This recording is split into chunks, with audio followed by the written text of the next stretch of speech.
Right, I need to go to the blacksmith.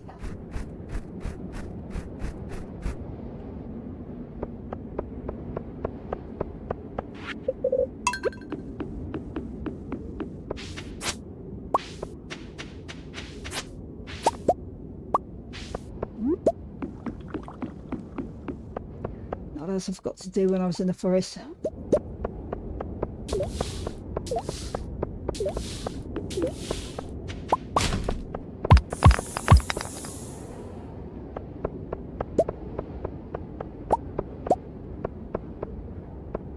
Right, cactus fruit.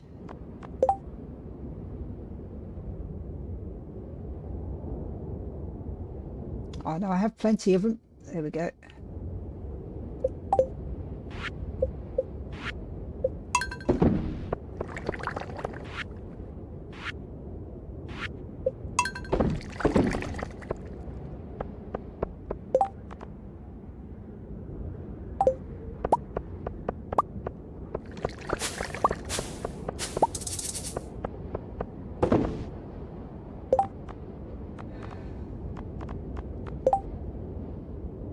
Right.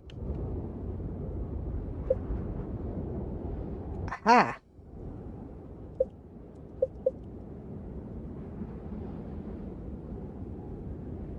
Yeah.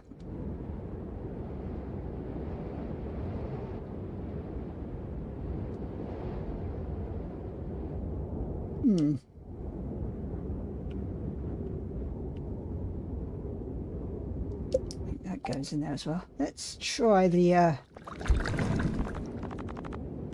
see if I'm right. Yes.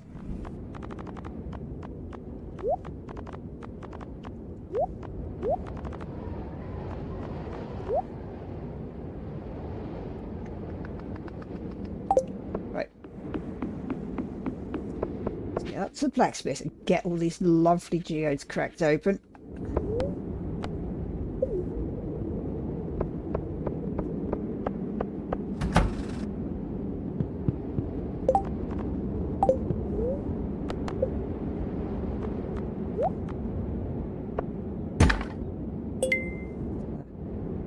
Alright, I want an ornamental fan and a bone flute. I might be able to trade it. Oh, I don't want those bloody things.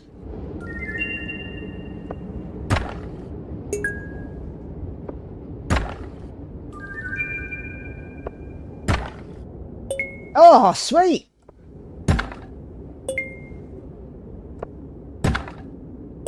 Oh, man. Yay! That's one. Can I have ornamental fan, please? Awesome, thank you.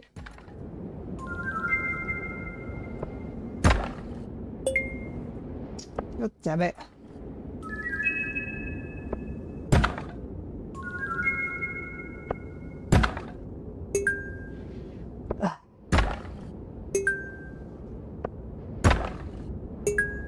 Nice.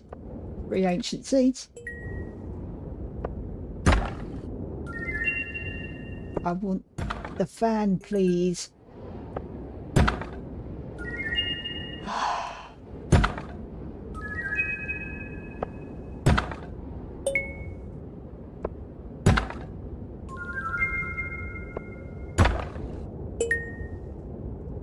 God's sake.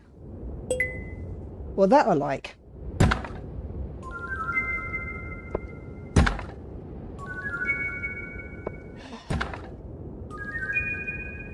Give me fan.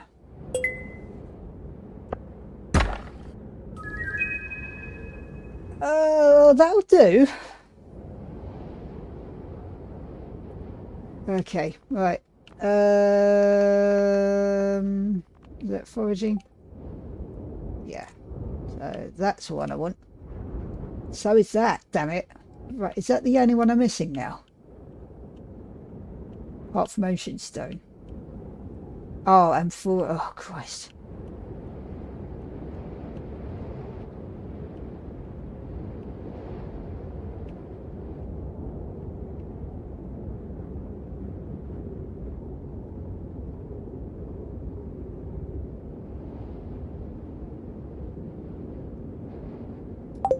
Right, so it's the amphora and the ornamental fan that I'm missing. Plus the ocean stone. Kill.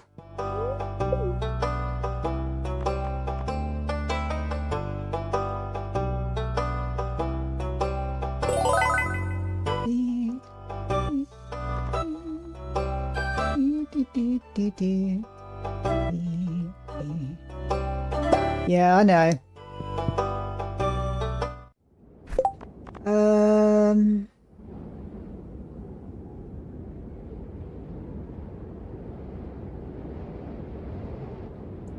Right, get those beans planted and head up to Skull Cavern. Oh, I didn't see you there.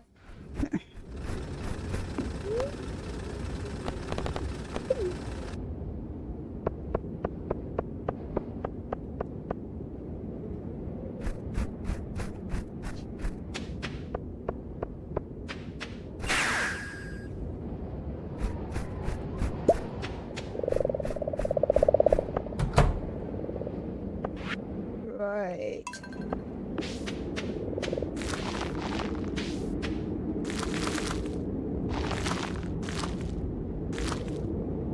Right, let's get some powder melon done. I need 5.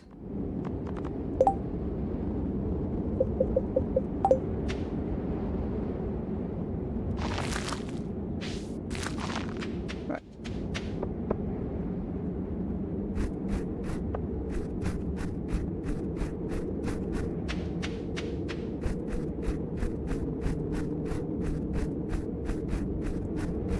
Right, put book away, head up to get iridium bars and then head up to desert.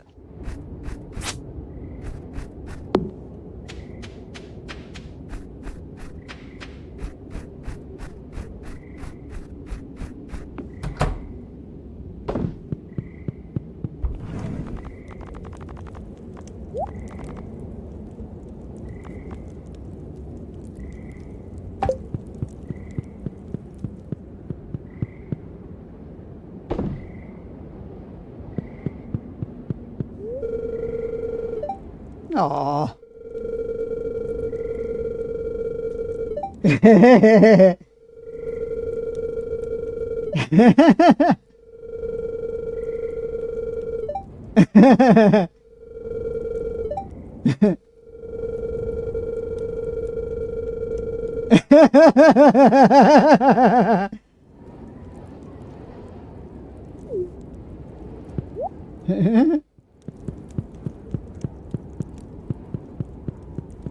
Oh, that's where he is. Hello.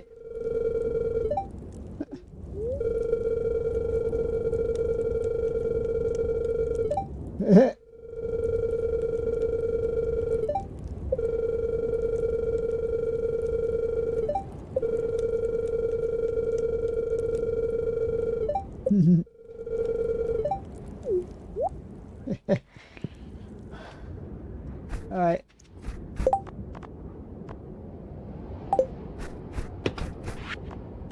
Sell that.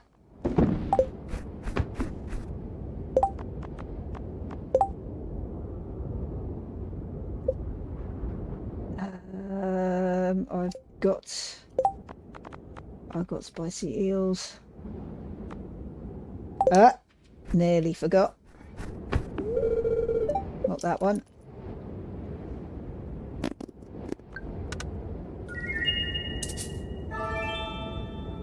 I'm not sure what that one is. Defense, maybe?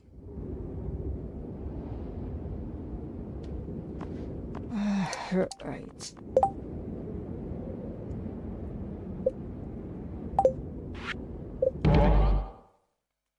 Oh! Damn it! No, I'm not. Nope, nope, nope. I'm getting those iridium bars.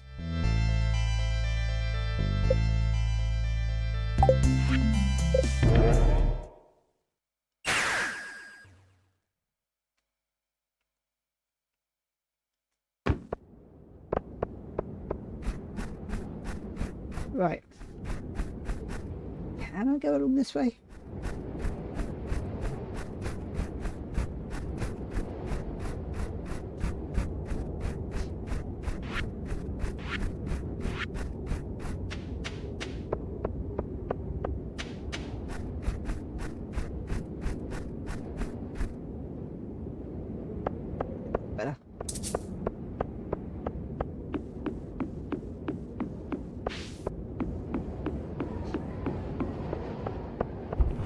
Right, iridium bars. There we go. Can one of you guys give me ocean stone, please?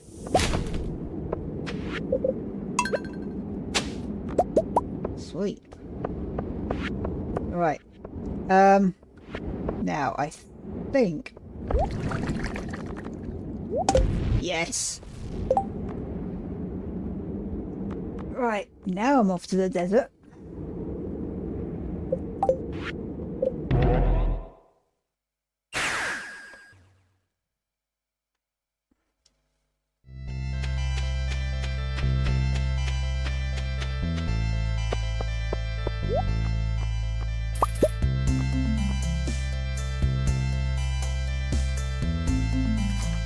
That's it.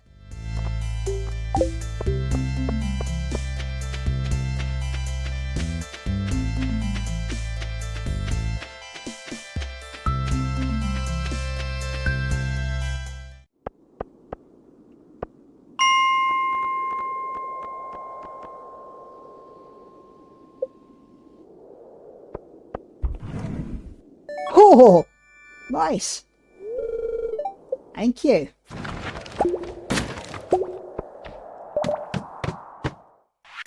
Right.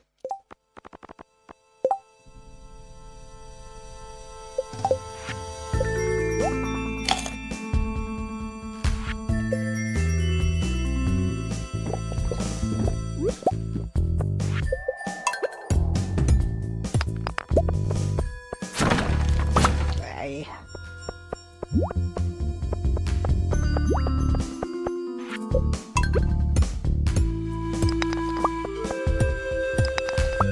Still haven't got my new fishing rod. Never mind.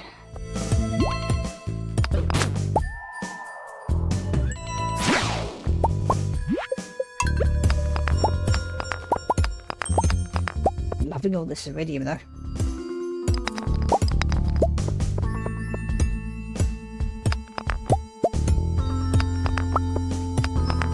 Oh.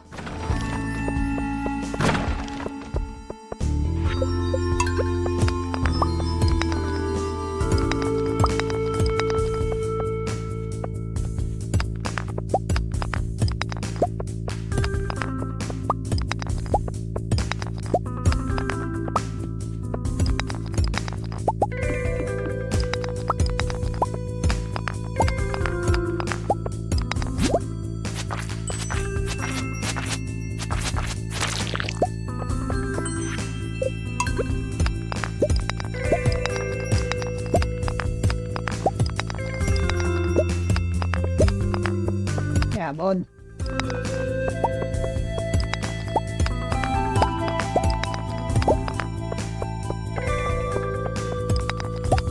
Thank you.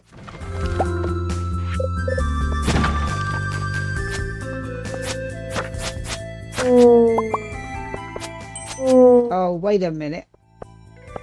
I'm forgetting something important when it comes to monster hunting.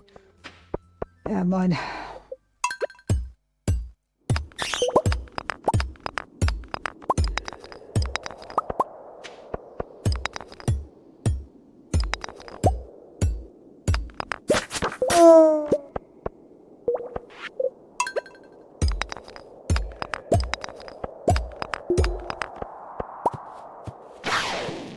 Ah. Gone from bane of my existence to music to my ears. Those flipping bats, on the other hand.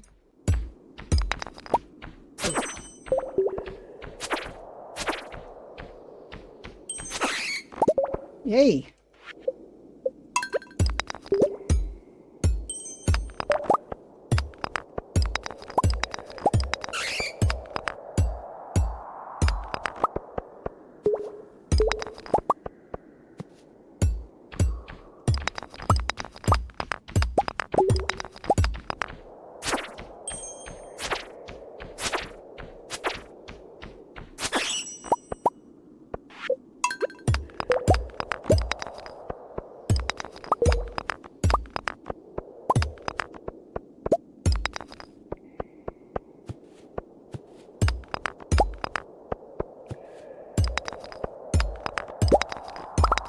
Ah, that's better. Whee! Oof, ouch indeed.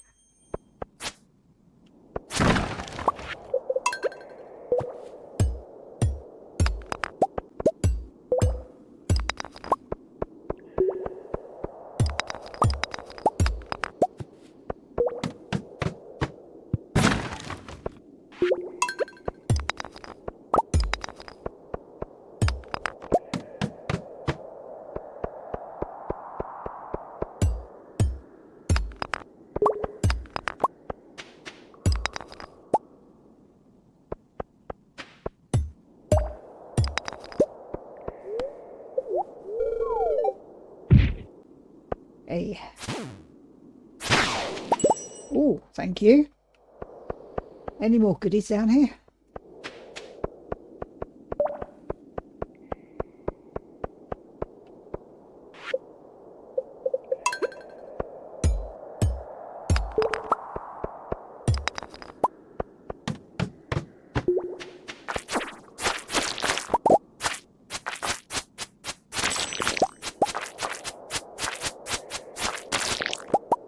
That's the other thing about this Kai quest, is that half the battle with it is finding the beans in the first place.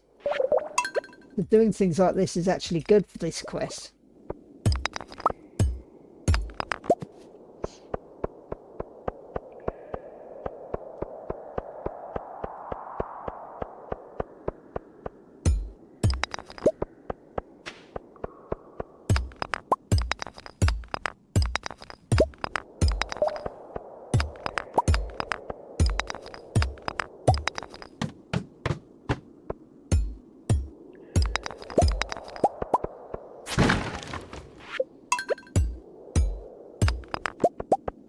I'm not playing with the bats today, thank you.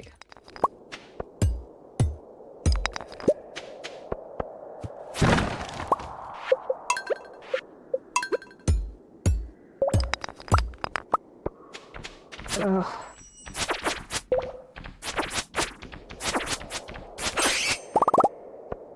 Nice, thank you.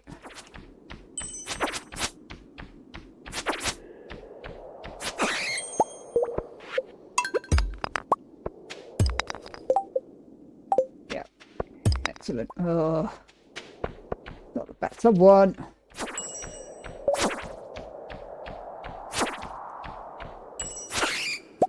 Whoa, thank you.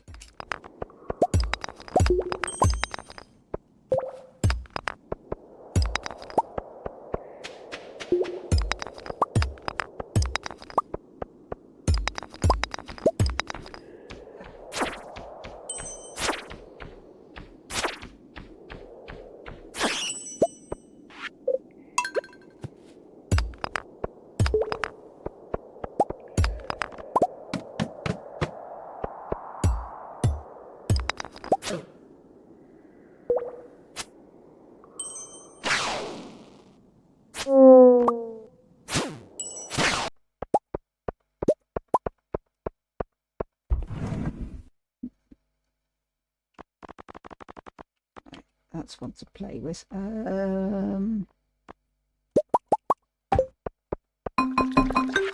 Yeah, wait a minute.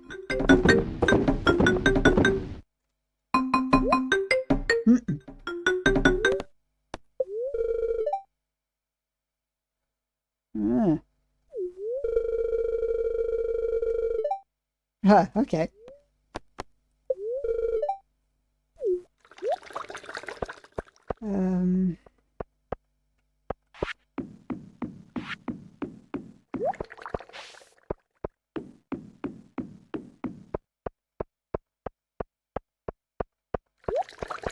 Ooh, nice one.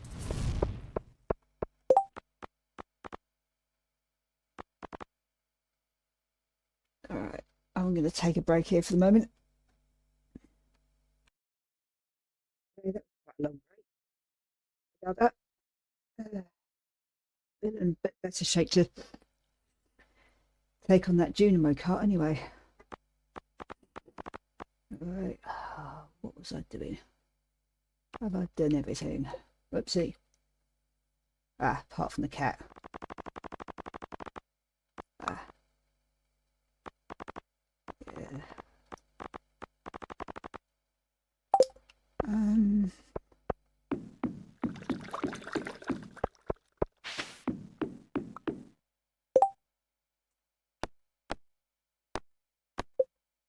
Oh yeah, 2 days. See. Right, before I try that again, let's see what's going on in town. Oh, right. Yes, thank you.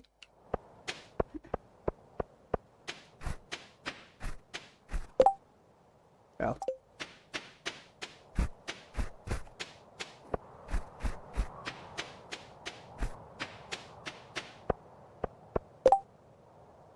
For pity's sake.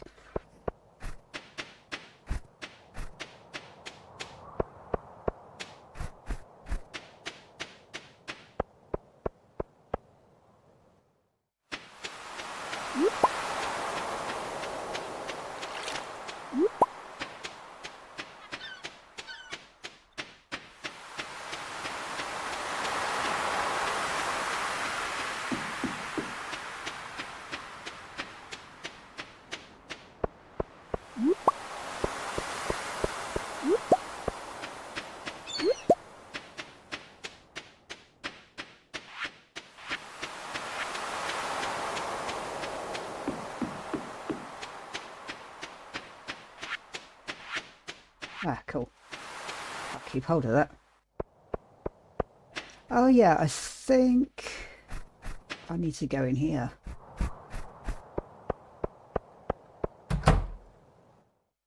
Oh, maybe not.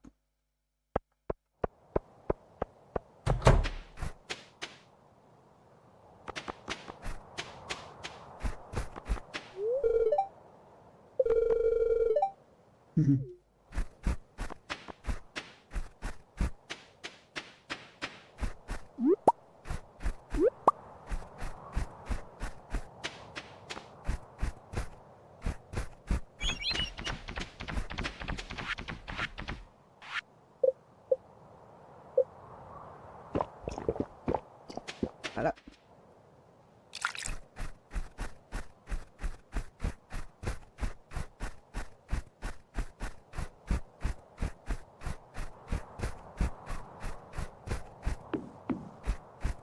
Bloody hell.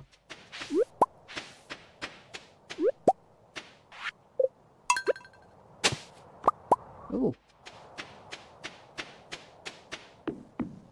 See if I can trade that for something now.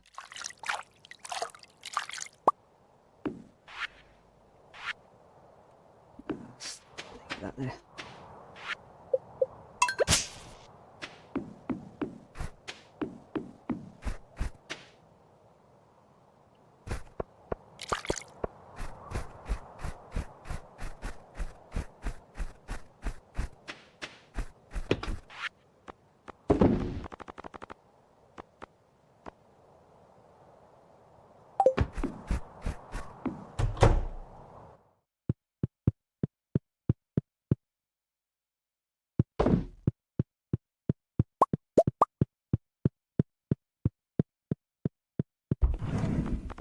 Bloody hell. Yeah, screw that.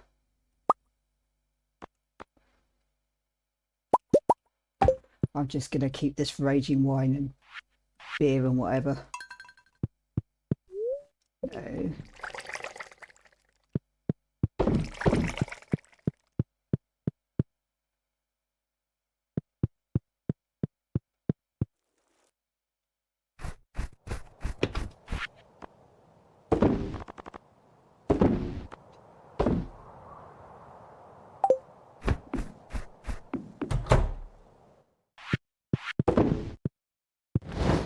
Oopsie.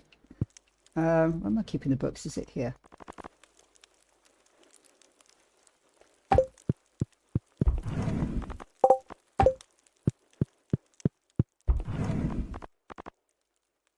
Oh. I'll keep them in here. Right, let's try this again.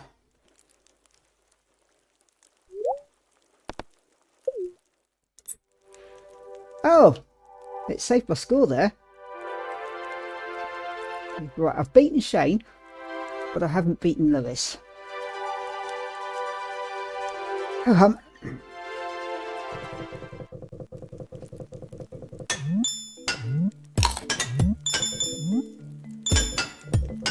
Oh, crap.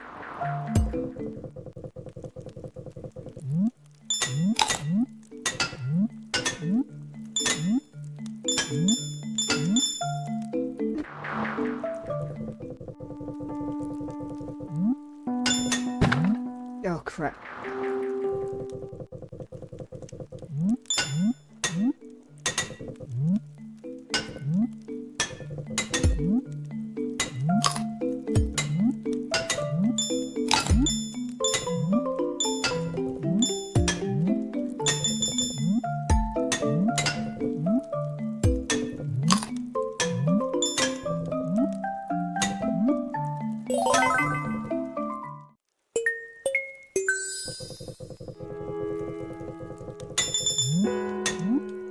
Damn it.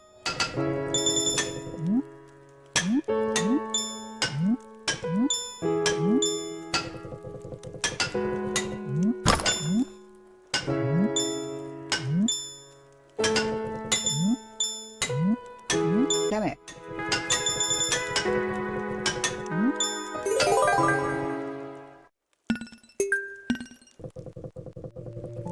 Right, can I jump on these?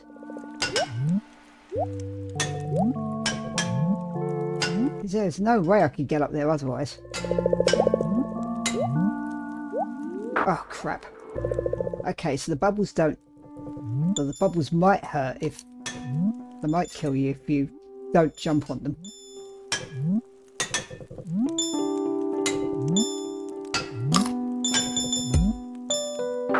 Damn it.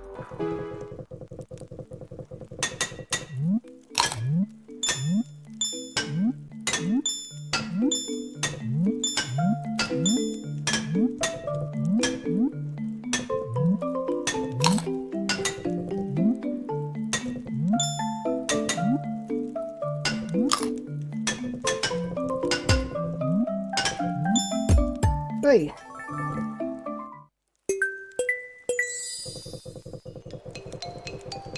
My God.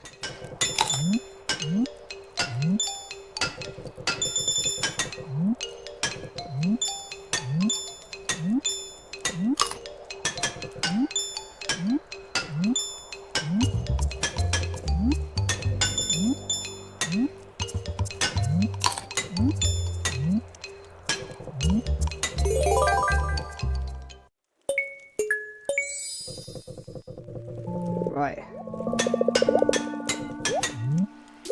Aha!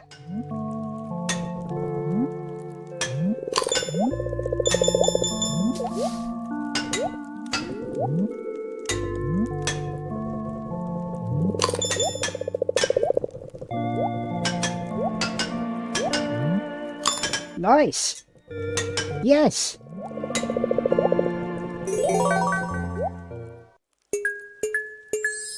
Oh, man!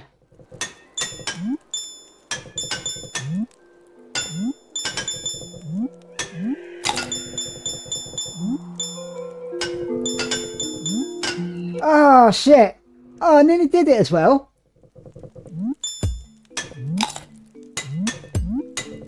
Oh, balls. Hey, that ghastly galleon is nasty. Oops.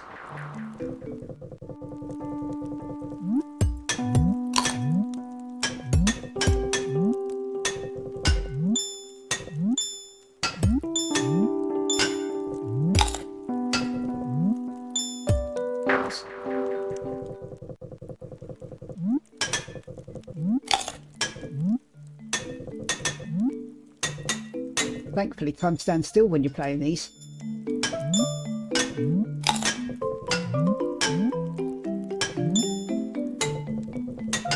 You don't have to beat this. I don't know if it's even possible. You just need to beat the high score.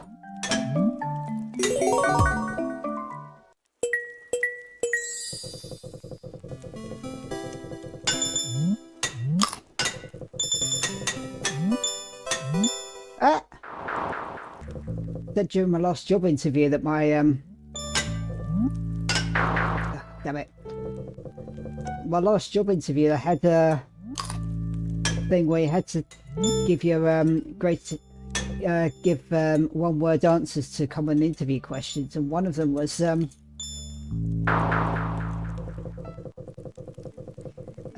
what's your greatest strength in one word? And I said determination.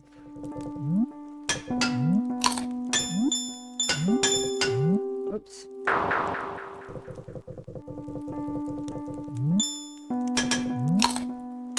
But the only reason I'm still here, to be honest.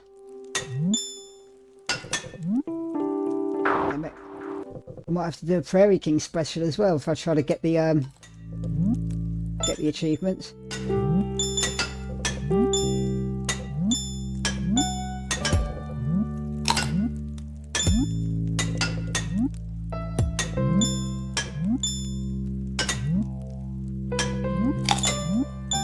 Damn it. With those things is they throw you off.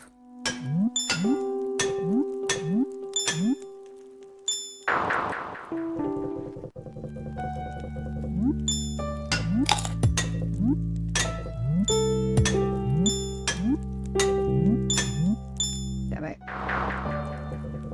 Forgotten how many gems you get for this.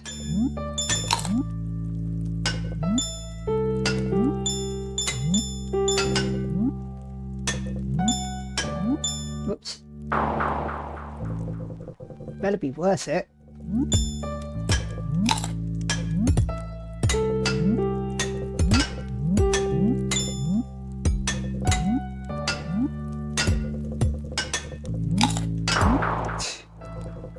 Is this what Lewis does all day instead of being a good mayor?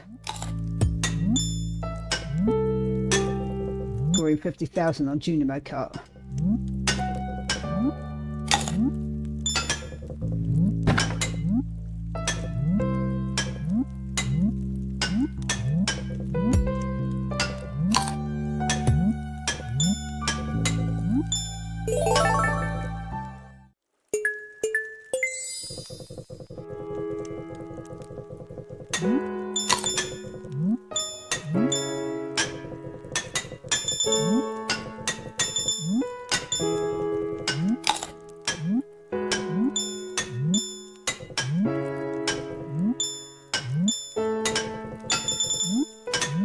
Oh man.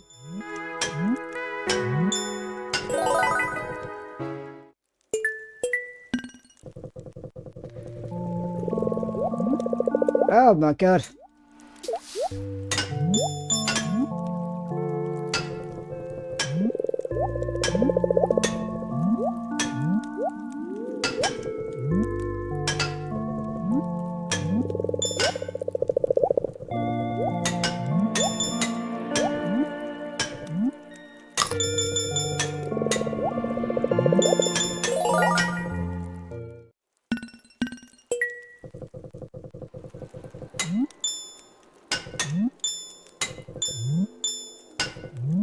Oh, flip.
Yay!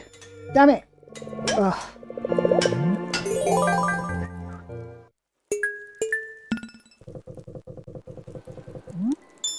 This is faster, isn't it? I swear. Ah!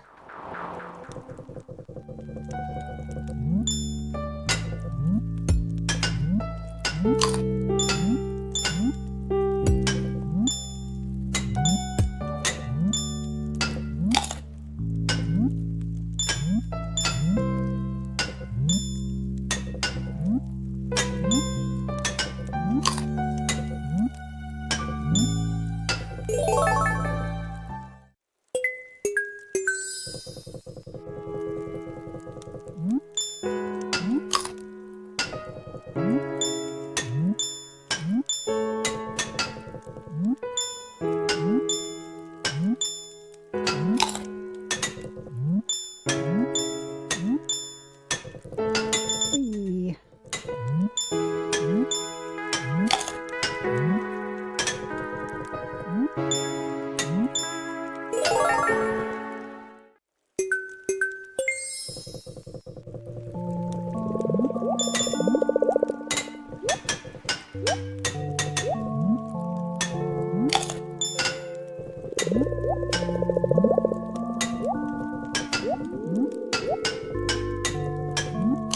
Gotcha.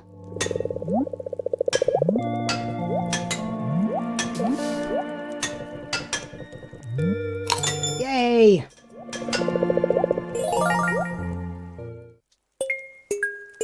Alright, come on you.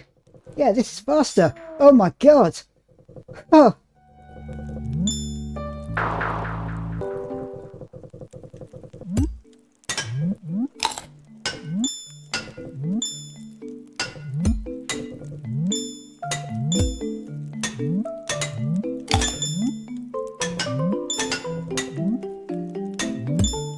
Certainly getting a lot of practice in, if nothing else.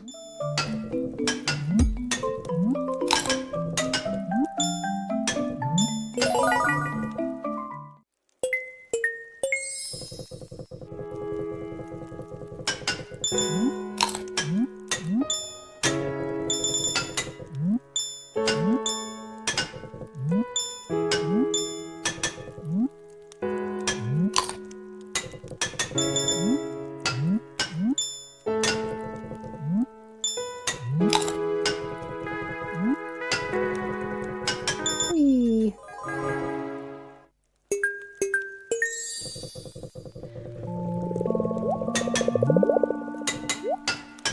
Damn it. Damn it. Damn it.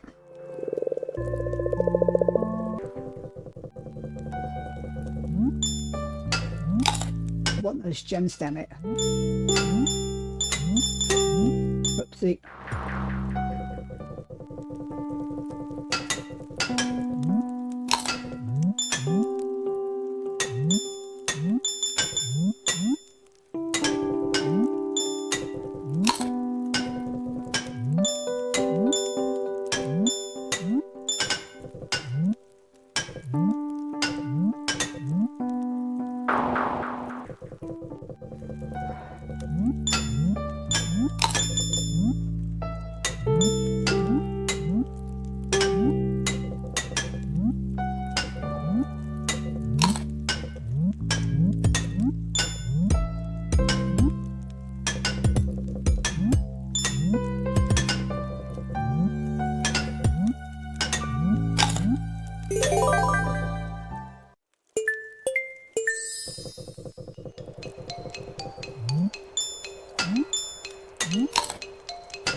Ah, oh, for heaven's sake. Right, you can pause it at least. Right. Okay,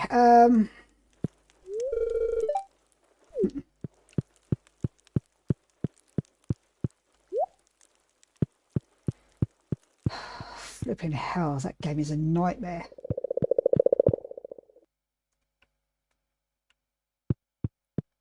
I'll try again tomorrow. I've got one last day to do it anyway.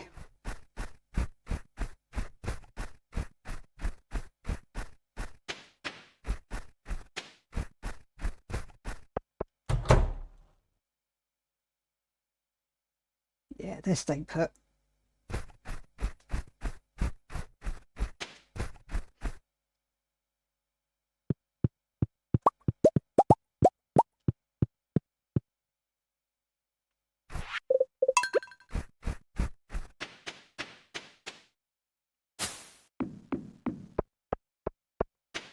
I need to figure out where I'm putting the obelisks as well. Since out here doesn't count. Whoa.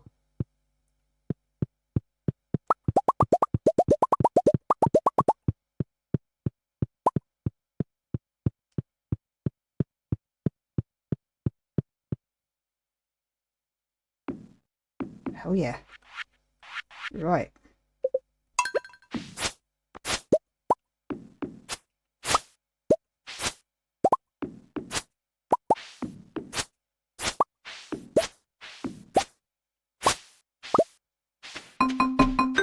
Bloody hell.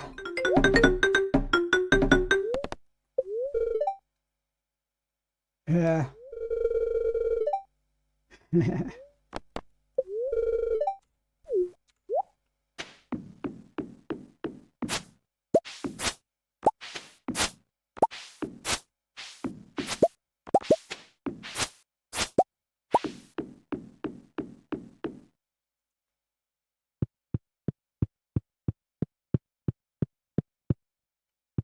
Right, so if I put one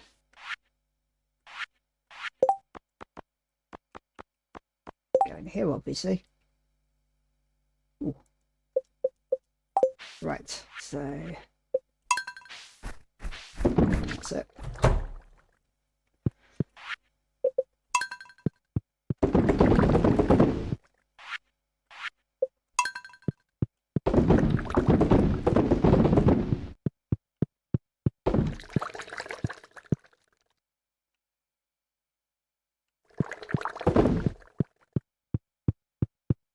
Because I've got some spare here as well.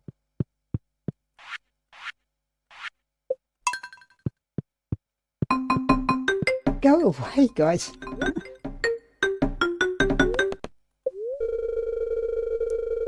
Hmm. Hmm.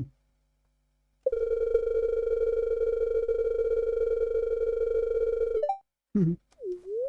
Sound advice.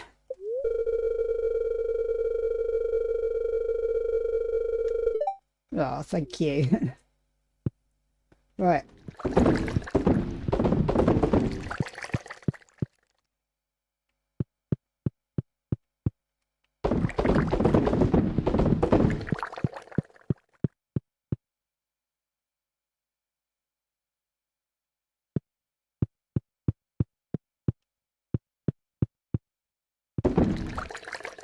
We go.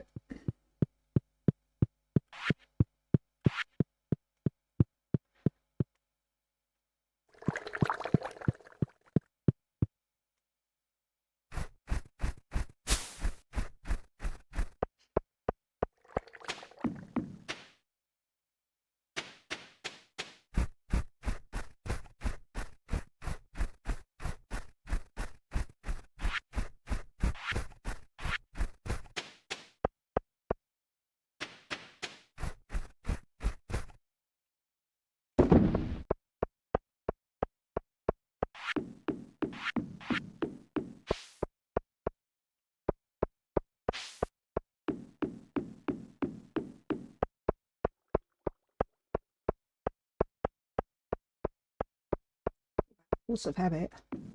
Ah, excellent.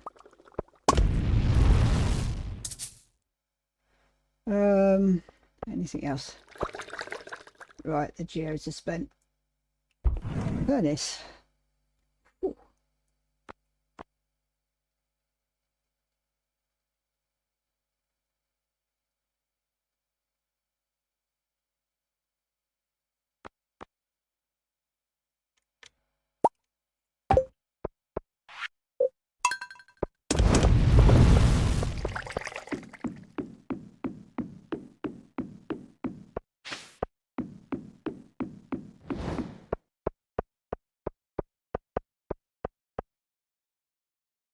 Oh, sorry, I'll stick the obelisk with the fish ponds.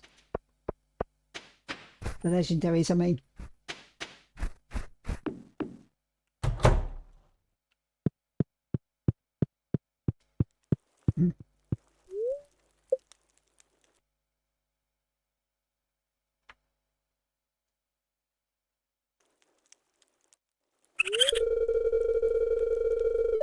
Oh, fun.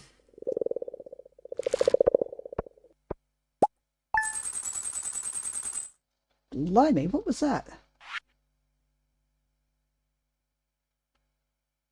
Oh, fair enough. Okay. Last day of winter. And the last day for all three of my challenges. Two of which I'm pretty sure aren't going anywhere anyway. Oh well.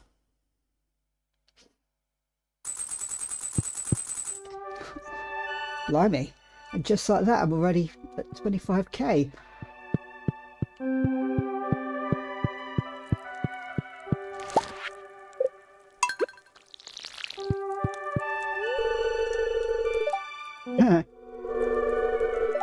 Aw.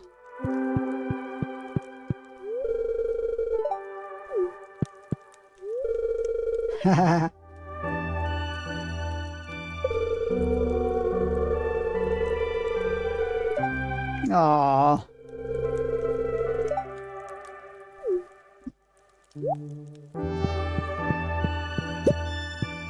Alright, where's the other one? Ah. Oh, him again. Love it.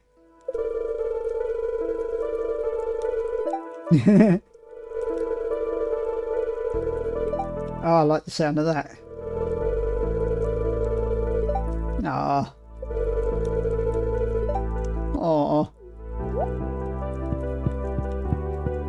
Where are you going? Right.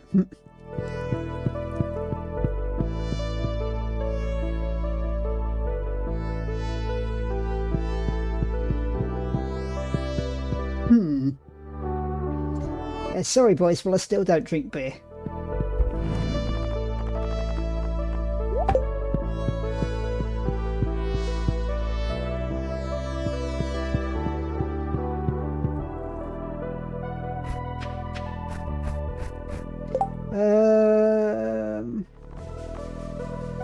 Brown frog egg. Okay. That's going in the box. Was it this one? Yes. Maybe.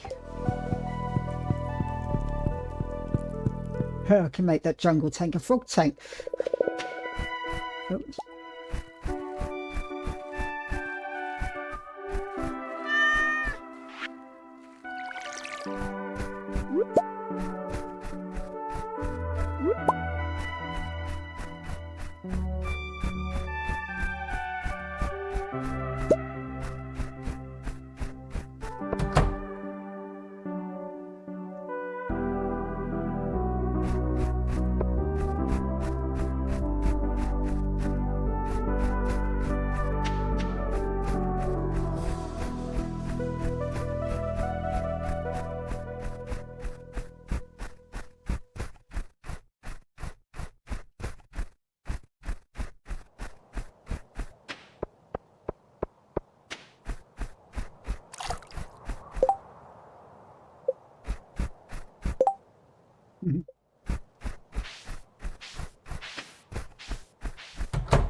More eggs. I do.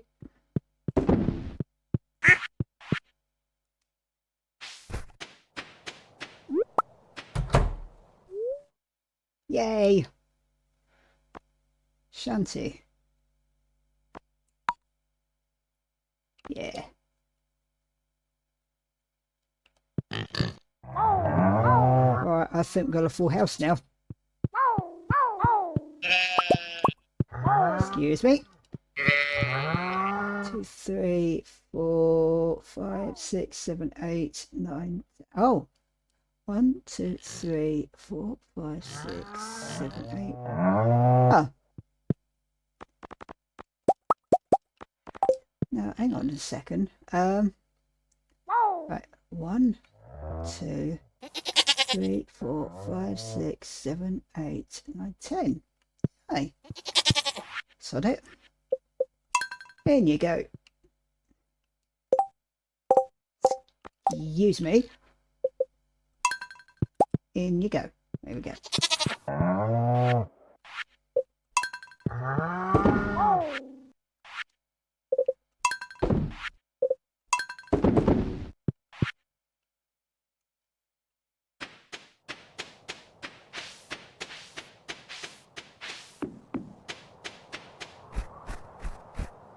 I saw a bit of driftwood down there, I think. Or did I pick it up already? Yeah, okay.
It's a good luck day.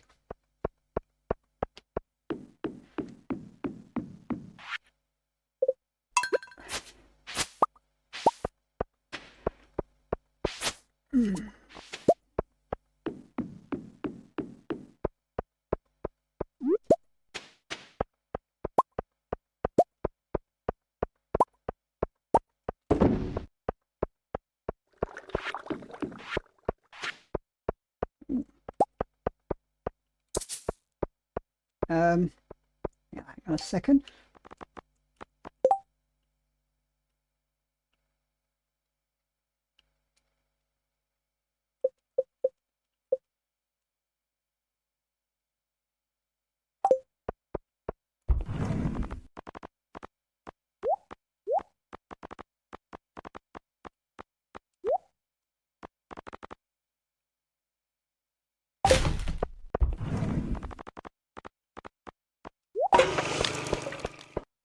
Things.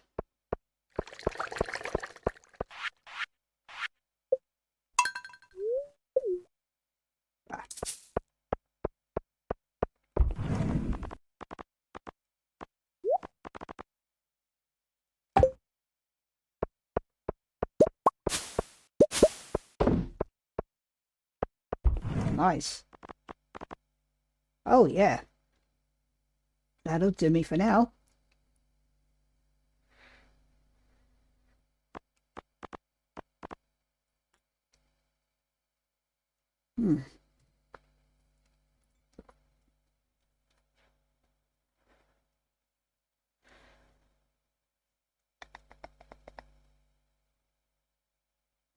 Yeah, I think it's going to be a Skull Cavern Killing Monsters Day.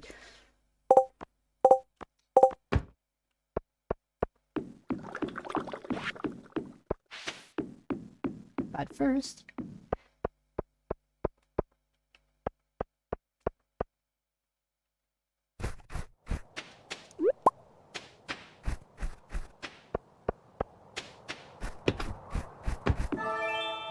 Nice. Not that one. Thank you. Yes, it's definitely a Skull Cavern day. I will pop in here and attempt to do that thing first.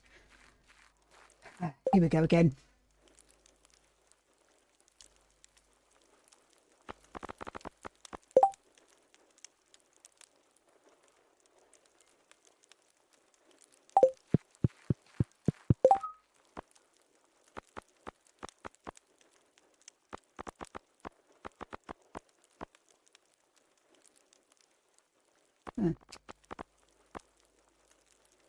Right, I need something that's going to improve both. I haven't cut that yet, and that does the job nicely. There we go. All right.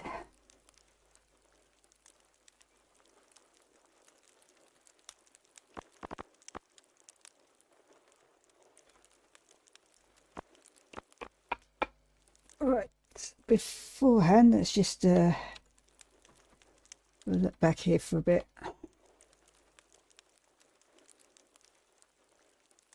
So Clint's thing should shoot right up.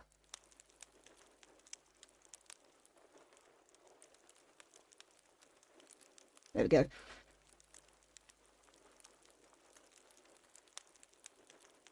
Pierre, Sandy, Leo, Crowbistor,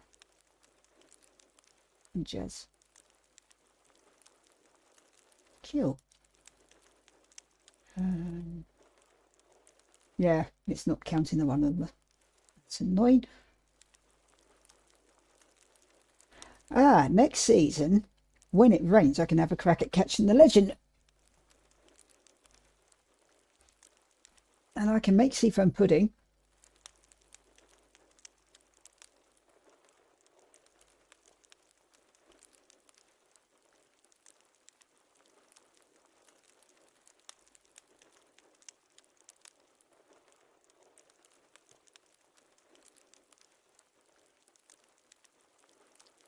Cool.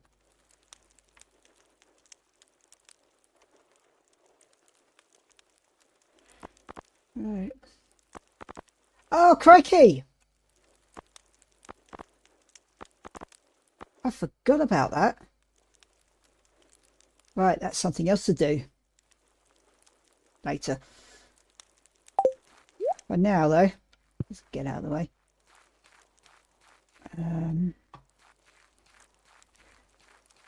Here we go again. Blimey.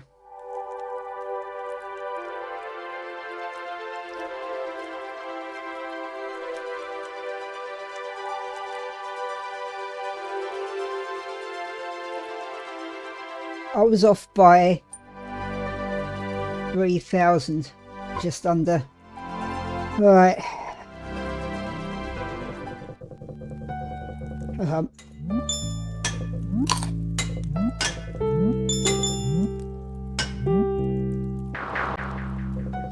was going to say, maybe now I've had a cup of coffee and a dinner and a good rest, I should be in better frame of mind for this bloody thing.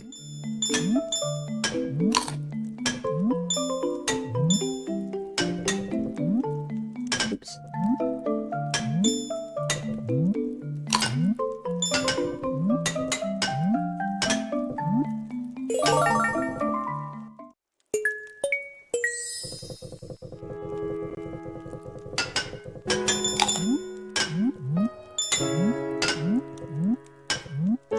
Ooh.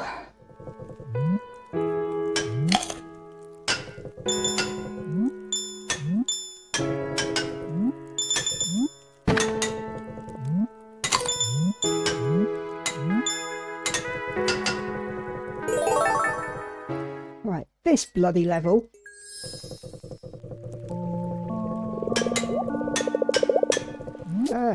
Damn it.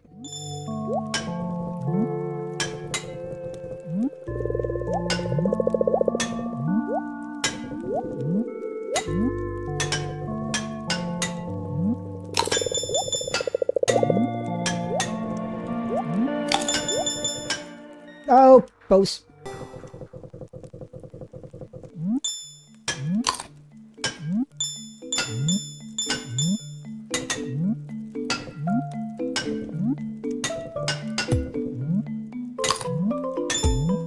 Miss me.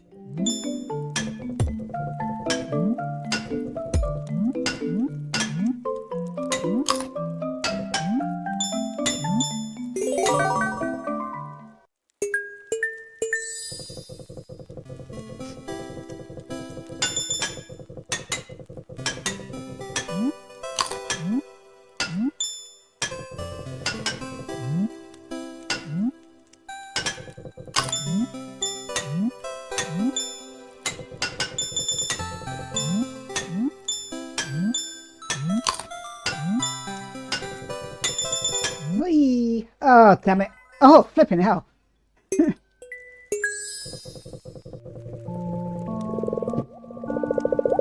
I hate this one. Not quite as much as the next one, but I flipping hate it. Ah!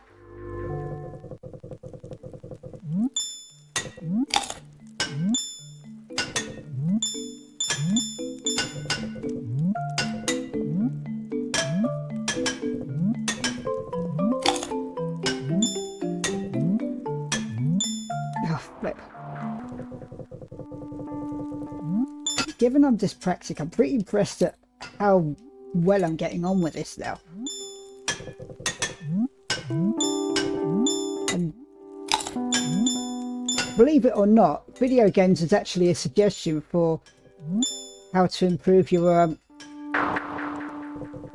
hand-eye coordination, especially for dyspraxic people. And it is working, for the most part at least. It just takes a little longer than usual.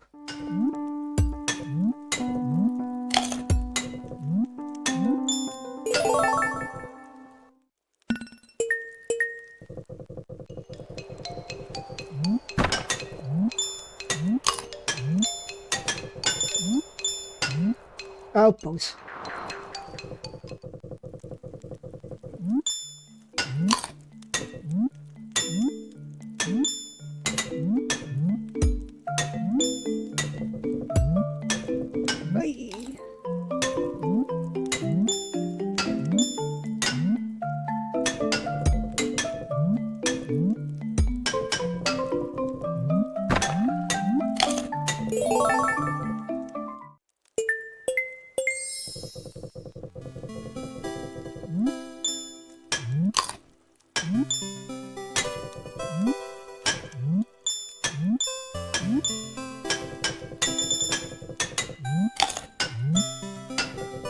Now, playing this is making me want to get into making video games myself, like with some platform games, remaking old ones like this game Magic Mushrooms that I used to play on the Acorn Alexon, which is basically the poor man's version of the BBC Micro. Found it in a car boot sale once upon a time, ages ago. God, I feel old. Wait, let me get. Thank you. Ah, oh, bugger.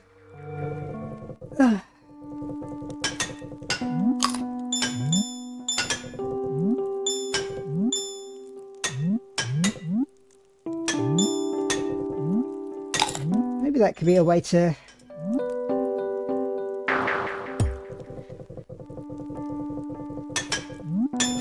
Maybe that could be a way to get me back into coding.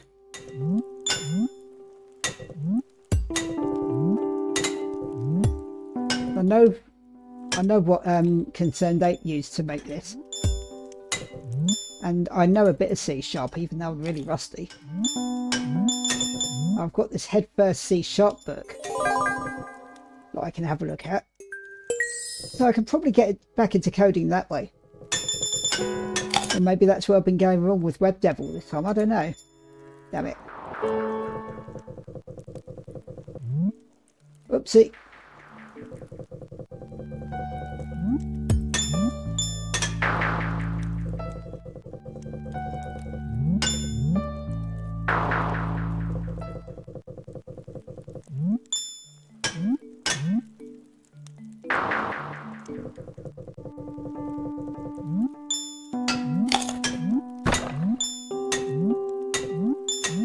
I've done web dev with C# and ASP in uni, although fairly briefly.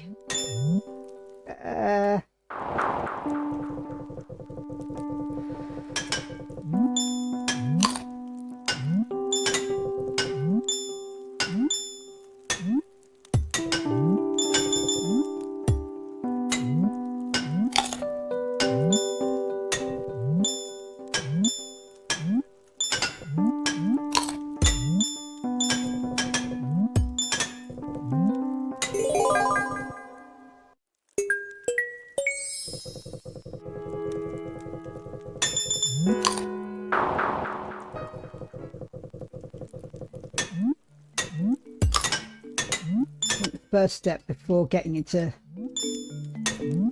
C# or web apps is just to get into C# full stop.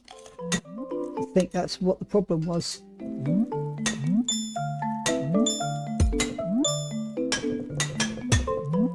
I might have to do what Seb did and just completely self-teach. Well, it wouldn't be completely self-teach because I've been taught in uni. It would be a case of brushing up via self-teaching. I'd have to do that with web dev anyway.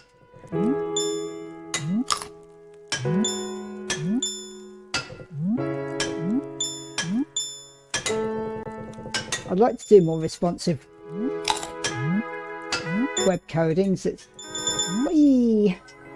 That's where it's at now. It seems like this web app that I showed you, that looks like it's created in Vue or something. I mean, I recognise the framework even. You can do some very clever stuff with it. Hey, yep, wee. Oh, bugger.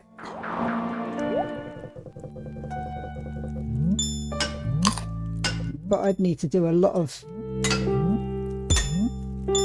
I mean, I never even learnt Vue in uni, which is pretty annoying, really. Whoopsie. Whee.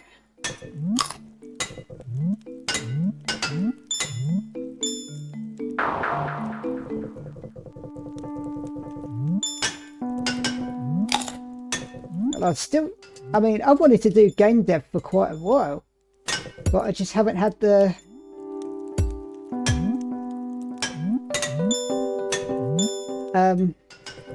aptitude, I guess. Well, I know you need a strong maths brain, and I haven't got that. At least not yet. It's something I'd have to work on in an environment that doesn't give me PTSD flashbacks. School was horrible.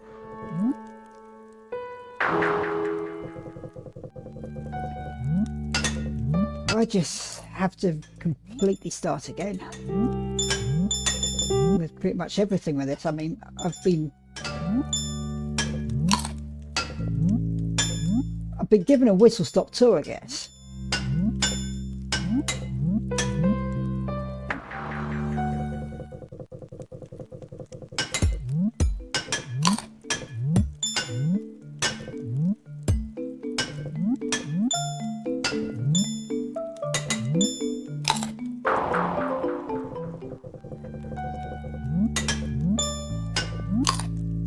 Matter of where your heart is, isn't it? I know my head and my heart have been all over the place as long as I can remember. This little things like this, I suppose, that remind me, I guess, that and on the clothes side, and being all these nice costumes or whatever that I really like. And I've made costume myself. But it's just a case of getting back in, but finding that spark again. Reminding myself why I liked it in the first place, or why I thought about doing it in the first place, and just getting back to that.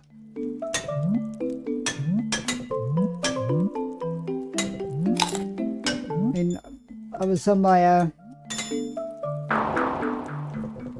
last day of that wellness course I was on Friday, few days ago, where I just mentioned to them that, damn it, that like, there's this saying I heard: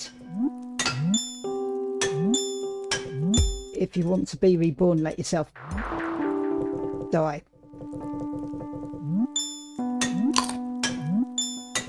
And I spent the past few years in my death throes, and this year has been a death year for me. See? There. It was quite funny though. I mean, because we're coming towards the end of the year now, and I know what's waiting for me next year. Namely, I'm going to lose my home at the end of March. So I've spent a good amount of time preoccupied with how I'm going to navigate that.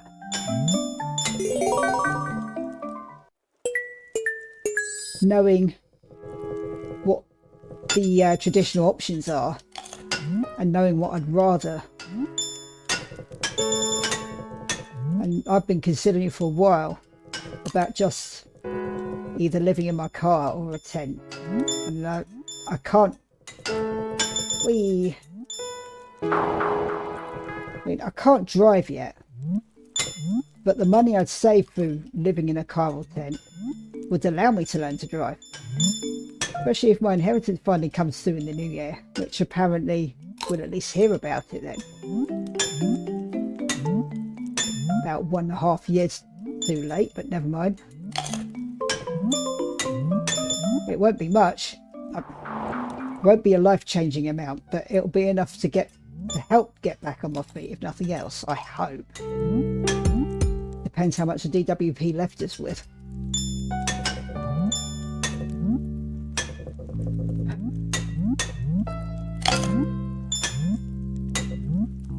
But the weird thing is, anytime I tell someone, like, the alternative I'm facing because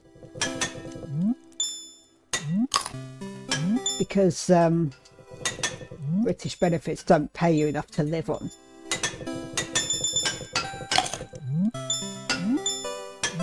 And because it's ridiculous actually, because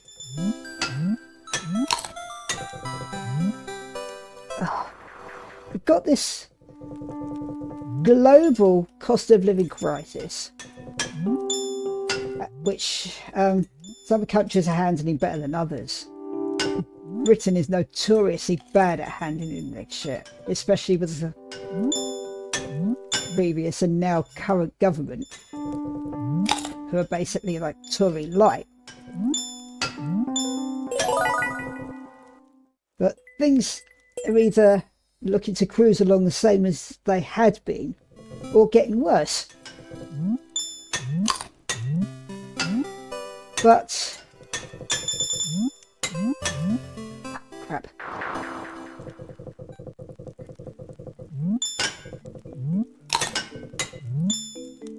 It's just like we all seem to be going downhill into another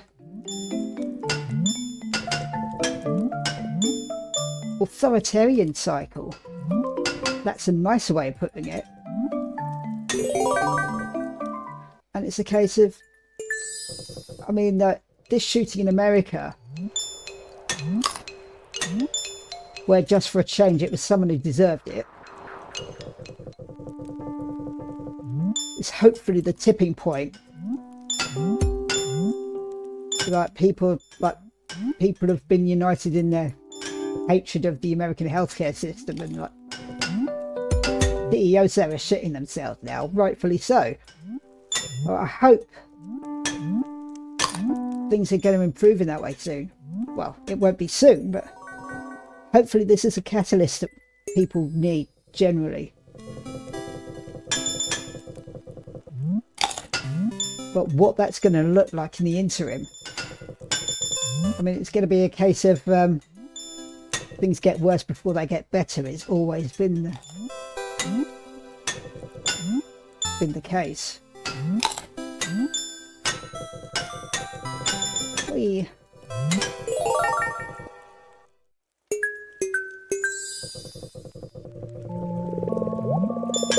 Whee.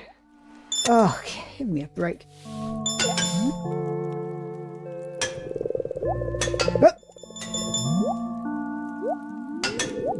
Yeah, that's not gonna happen.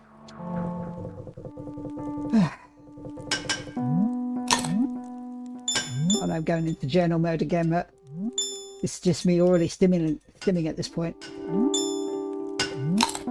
It does help me focus, believe it or not.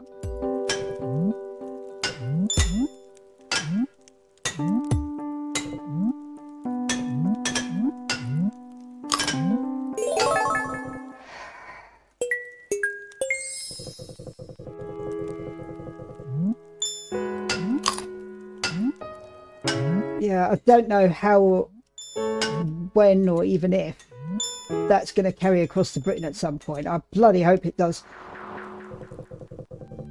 But one thing that has definitely been starting to take off with all this going on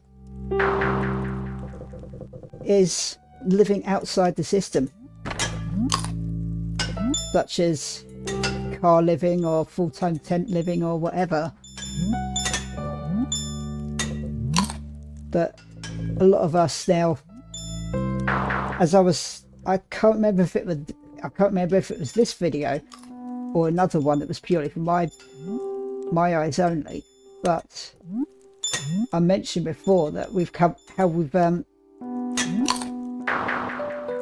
how humanity has now come full circle.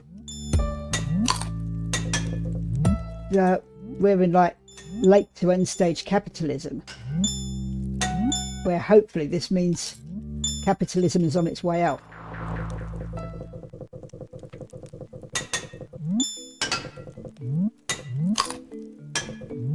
But I mean, we got so advanced as a race with all this technology and stuff, but a lot of us are now at the point where I had enough of it all, and I'm certainly one of them now. I just had enough of this way of life, and I'm not, as an ADHD person, I'm not even wired for modern life. Something I've come to realise. I mean, I've had to learn a lot about myself since getting away from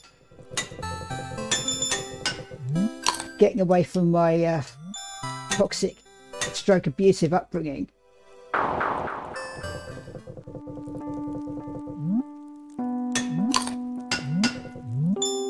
Because one of the problems I've had is enmeshment,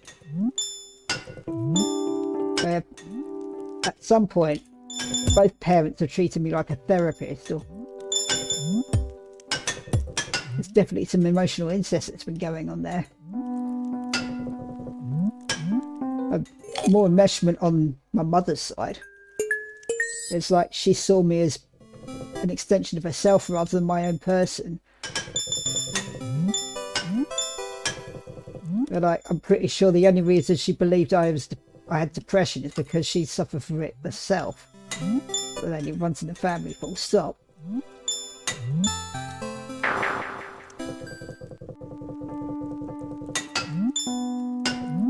But there are a lot of beliefs, I mean, a lot of things where I'd grown up thinking I wanted all this stuff.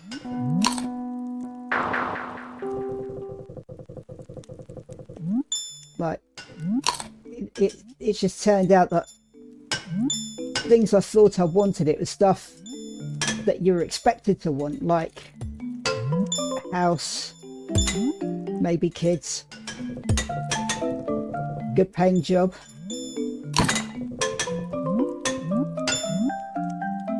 But when I have such things, like sans kids, not for one of, well, that's another story. Suffice to say, the only child I have is 6 feet under.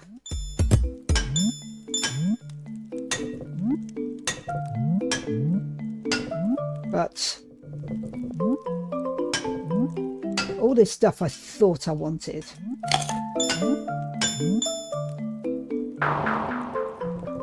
And when it happens in some way or another, like especially a full-time job and having a comfortable salary and having enough to live on for a change, but being comfortable. Damn it.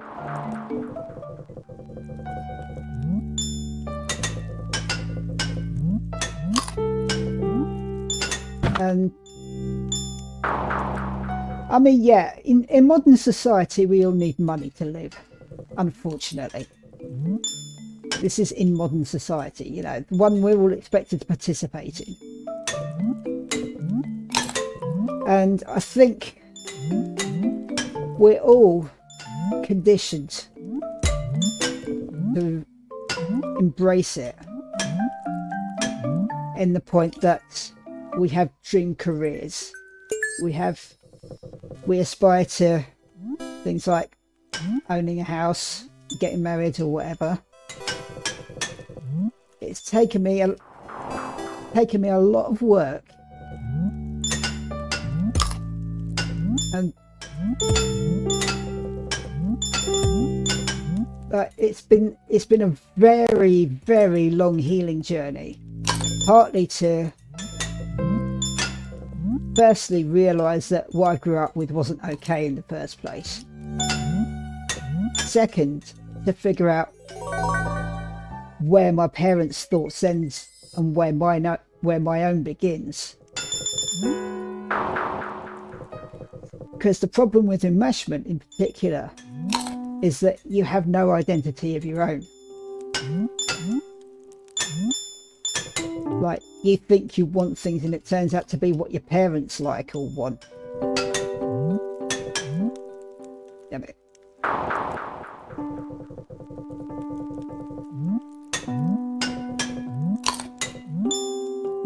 Any differences I had in taste, like music for instance, got me side-eye from my mother anyway.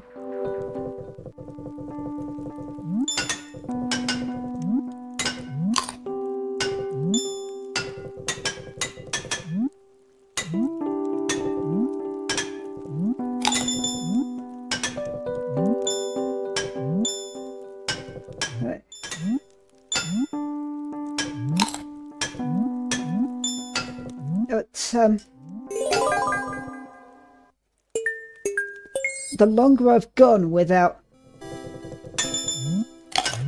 the longer I've gone without any real contact with my folks, like not talking to them or whatever, and especially not being in their vicinity, the easier it's been for me to figure myself out and to heal from the shit I've been through, and to give me a lot to think about where I actually stand in life and what I actually want, who I really am. And I suppose that was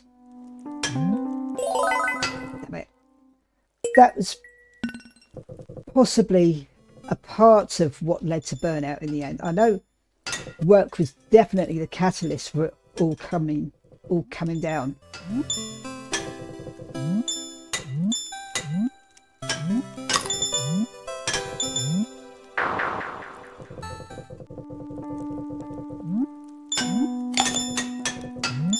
But there was a reason when the first time I was on extended sick leave because of it.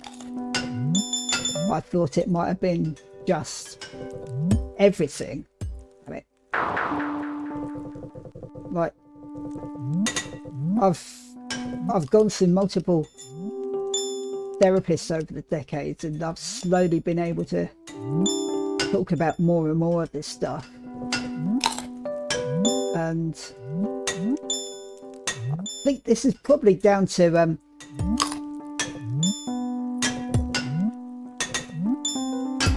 different approach I had with the last round of therapy I had when I was on a first extended sick leave.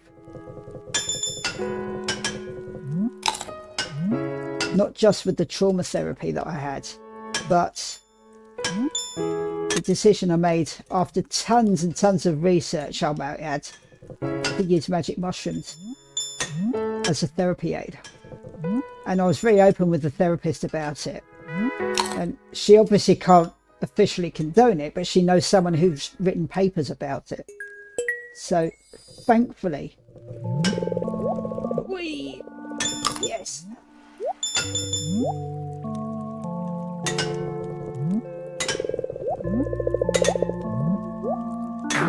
Damn it.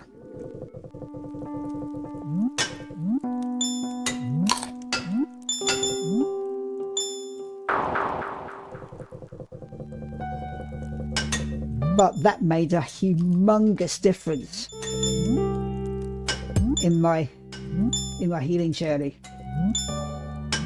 And I mean, it doesn't always feel like it's necessarily done anything. Like the times when I've just been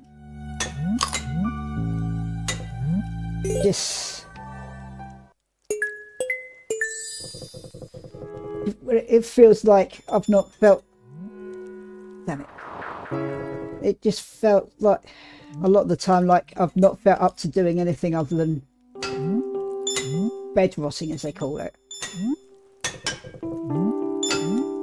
But I'm at a point now where I can accept that. I mean, I even mentioned during the wellness course about talk about problem solving in some way or another, and one of the things I mentioned was listen to your body. Something I'm still learning to do.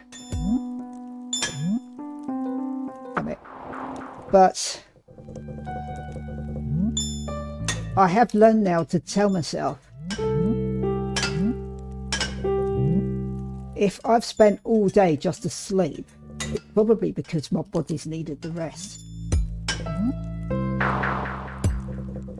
Well, not just the body, but the mind. Because burnout is it's more of a mental thing. But now I've felt sometimes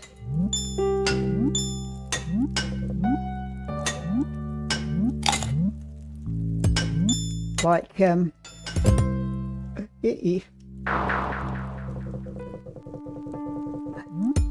have been sometimes where I've just been bored out of my mind, but all I can think to do is just, I don't know, crochet for hours or sleep for hours or whatever. But I mean, I've been through hospitals several times for either mishaps or trans surgery. Like especially like the worst one was my motorbike accident. I broke several limbs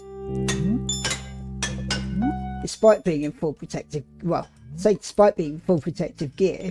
If I wasn't in full protective gear, I'd be dead. I mean, I face planted the road. But if A, I wasn't wearing a helmet, B, if it wasn't mandatory in the UK, which I'm so glad it is, I mean, I face planted the road with a helmet, which is absolutely, damn it. If I wasn't wearing a helmet, I wouldn't have a face. My brains would be splattered across the road.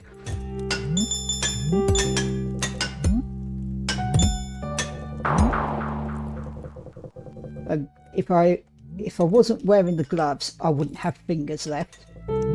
If I wasn't wearing proper motorbike jeans, I wouldn't have knees. If I wasn't wearing proper supportive boots, I probably wouldn't have a foot. Instead, I ended up with a broken ankle, which which travelled as a ripple effect up to my leg and broke my knee, or fractured my knee. I ended up with a few broken fingers on my right hand, one or two of which hadn't healed properly and a bit twisted. And I ended up with needing a metal screw in my thumb, in my left thumb.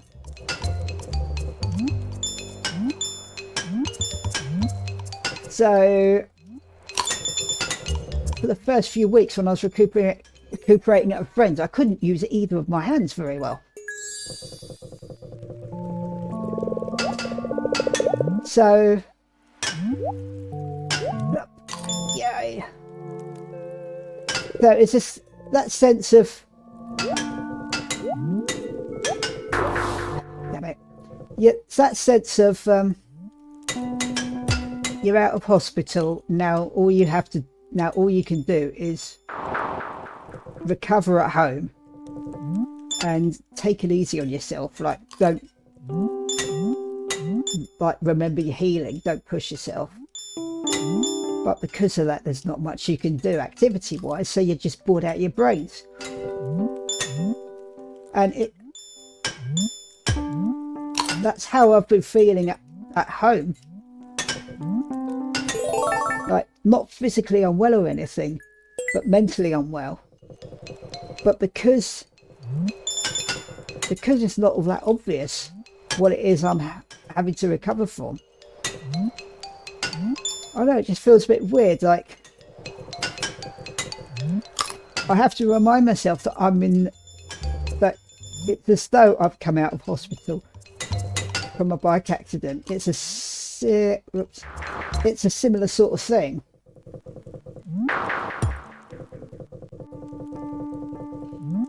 Where I have to remind myself not to push myself. And when it comes to recovering from something like burnout, it's reminding myself that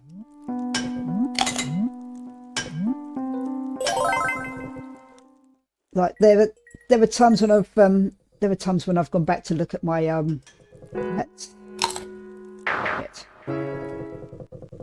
there have been times when I've looked back on the web apps I've been working on, and whereas before I could get engrossed in working on them for hours, like I'd hyper focus on it, like ADHD type hyper focus, where I'd forget to eat or even sleep. But now it's like after about 5 or 10 minutes or something like that, I'll just start to blank out. So I have to remind myself, like, yeah, you've been through a mentally challenging job. You've managed to stick it out for nearly 5 years, which is a track record for me.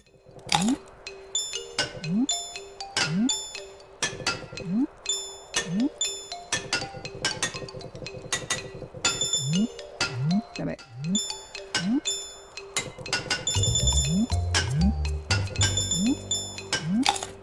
Damn it. It's frustrating because I've gone through damn it. I've gone from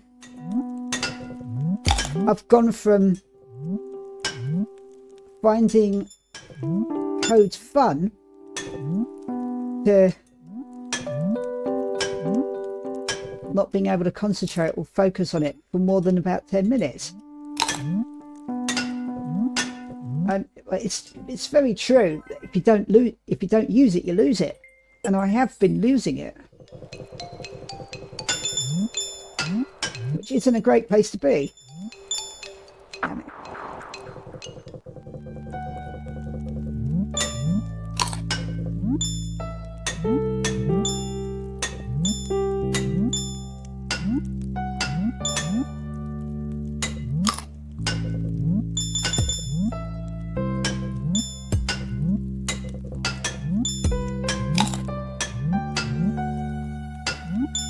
But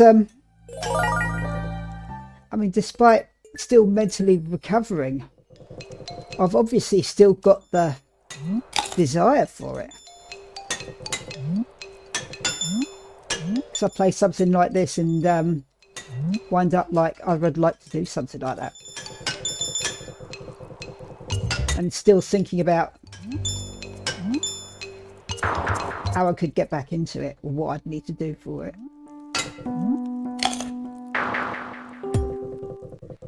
I mean, my heart's still there.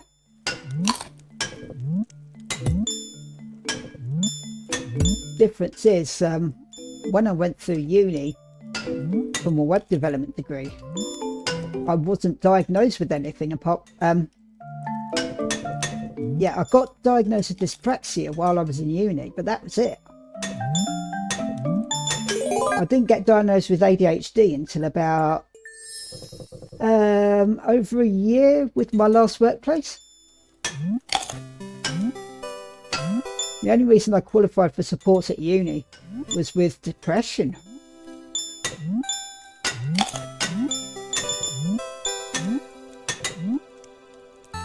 But it still saved me in some ways because of that. I still qualified for getting extensions with coursework, which is pretty much the only reason I managed to graduate in the first place. Damn it.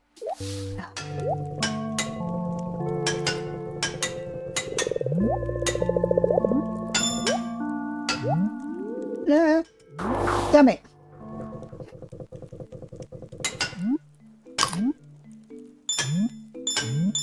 I mean, as much as I would like to go back to uni and play catch up, I'm pretty sure I wouldn't be able to handle it if I did.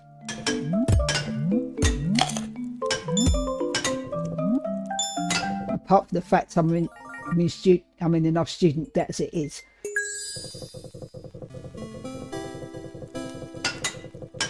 Whee!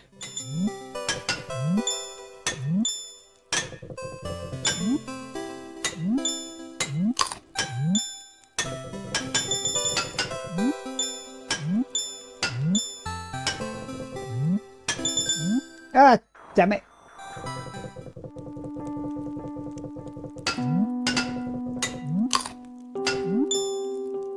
I mean, if this channel does take off, it'll be a good side hustle. I'm under no illusions about making loads of money from it. It'll be pocket money at best. If it does get to a point of monetizing it, which it probably won't.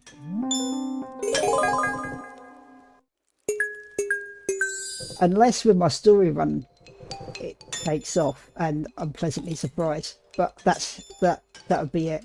I mean, I'm not expecting that to make me rich or anything.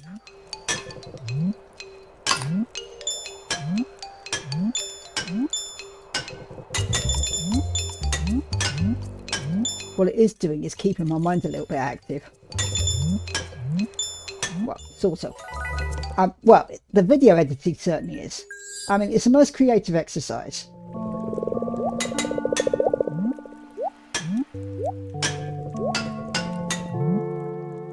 Damn it. And helping with, or even writing, whoops. Well, certainly helping with other mods, including the one for expanded, which you'll see for my story run. That's improved my confidence in the whole. I can still be of use. I can still help people. I can still use my skills to help people. I can still use my technical skills, my coding skills. So I haven't completely lost it. It might just mean a different.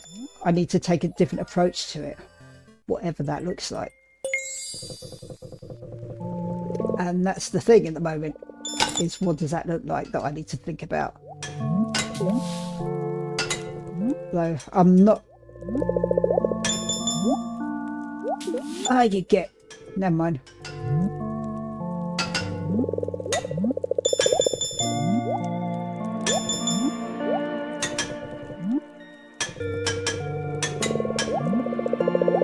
Yes. Okay, I need to concentrate now.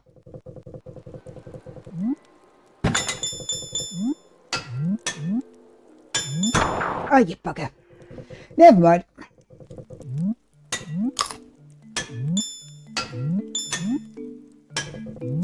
I mean, this is good. This is a good therapeutic exercise for me as well, just because video journaling is my thing, it turns out. I mean, everyone says how journaling is such a useful tool, like either like a healing tool or coping tool or whatever, but I can never keep it.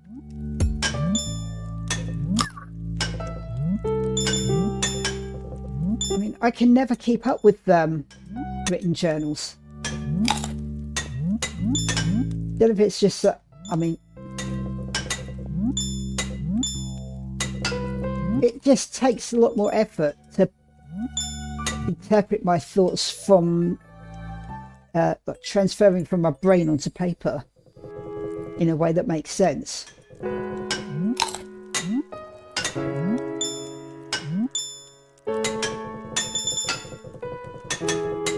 But video-wise, especially when I'm doing something else like this, it just seems to work.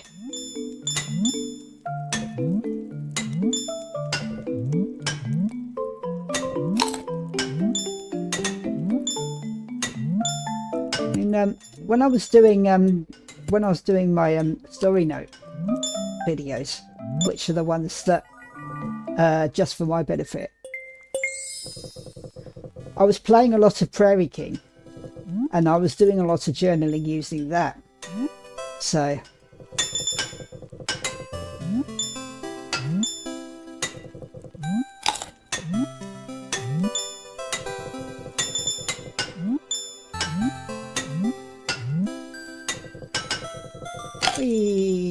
oh shit.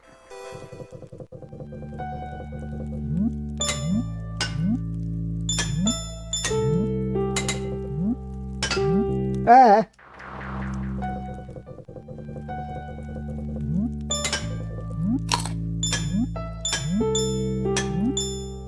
It's weird. It's like if I'm just silently playing,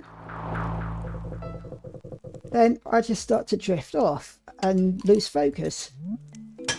The minute I start talking while I'm playing, like it wakes my mind up, which is weird. Maybe it's an ADHD thing. I don't know.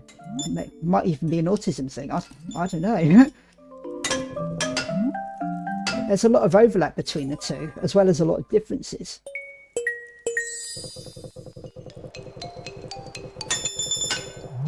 I'm probably about halfway through the waiting list for an autism assessment by now.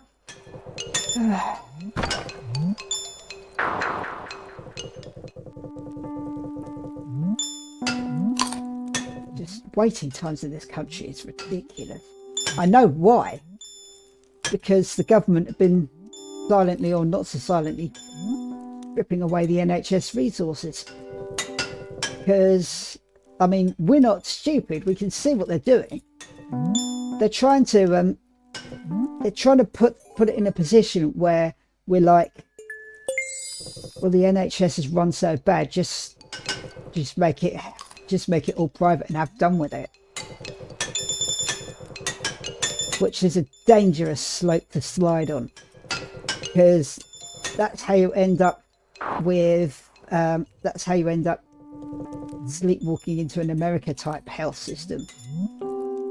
And the Americans themselves can't stand it.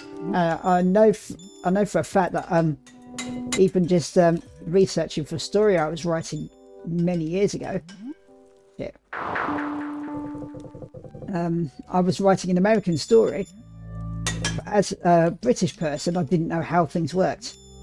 So, and it was posted on a forum. It was a Sim story, and it was a fanfic about the one of the remade families. Oops. And it was posted to a Sims forum. So I had an audience. Well, yeah, I had a readership.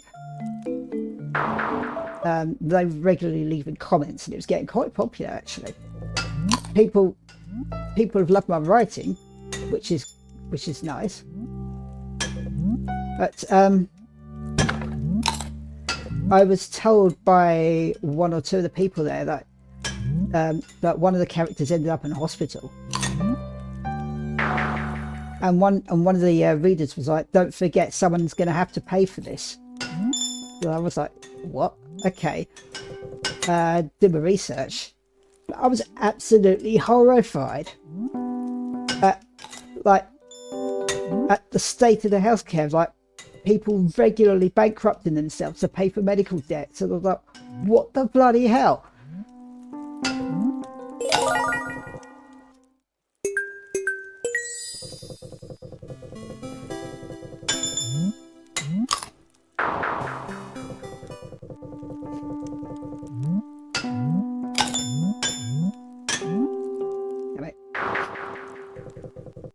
Yeah, I mean, having now had private and NHS type healthcare, I can safely say that yes, the waiting list might be shorter, but that's not much help when A, you can't afford it, B, in the case of ADHD treatment at least,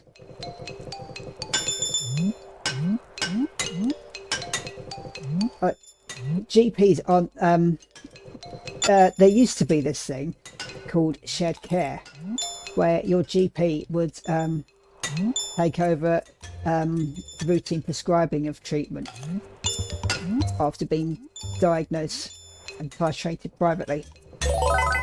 I had that when I was first treated for ADHD.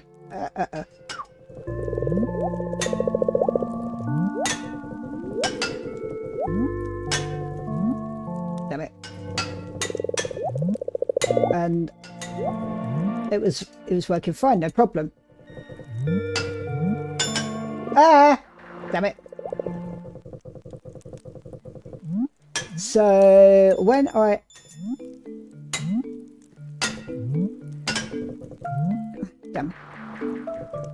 So my brain's been very fickle with ADHD treatment. That's a problem. So, because I was already experiencing burnout at the time, that the treatment stopped being so effective. So I went through a second round of titration. And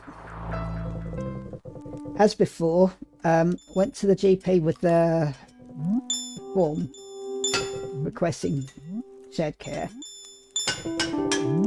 and then got a phone call telling me that it had been denied. And they gave me this bullshit excuse saying that they didn't want to be responsible for prescribing controlled drugs. And finish with as I'm sure you can imagine. And I was like, actually no, I can't, because when I was first treated, because when I first went through titration, I was on shared care, no problem. So what's changed? And the GP was just like, good question. But even asking for a bridging prescription while it was sorted out or something, because I can't afford this shit, it's expensive.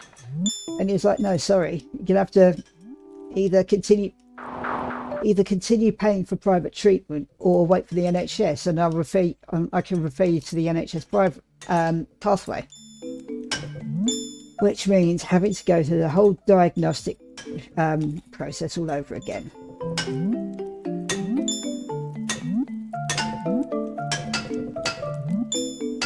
And I was like, can you at least expedite the process? He was like, yeah, I can do that.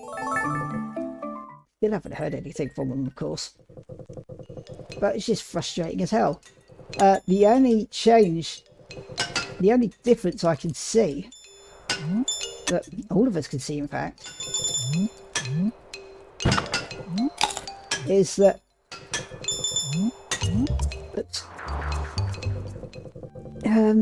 in that period in between, there was this notorious BBC Panorama episode. It's like a expose series, and they got this journalist to play as someone who was seeking diagnosis for ADHD, and went talking to all these private and then an NHS psychiatrist. The problem is, this journalist used different answers for the NHS person than they did for the private guys. Also, whole being admitted in the first place to see the NHS person so quickly is just ridiculously unrealistic. It's like the whole thing was a setup. And it doesn't help that there was practically no people with experience of ADHD actually talking on the program. It's like ridiculously biased. But nonetheless, GPs across the country are scared shitless of it now.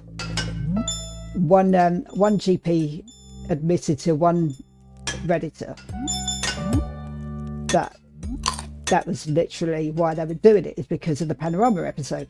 That one person at least has had the decency to be honest about what's about why we can't get shared care anymore. The rest of them are just bullshit excuses like the one I had.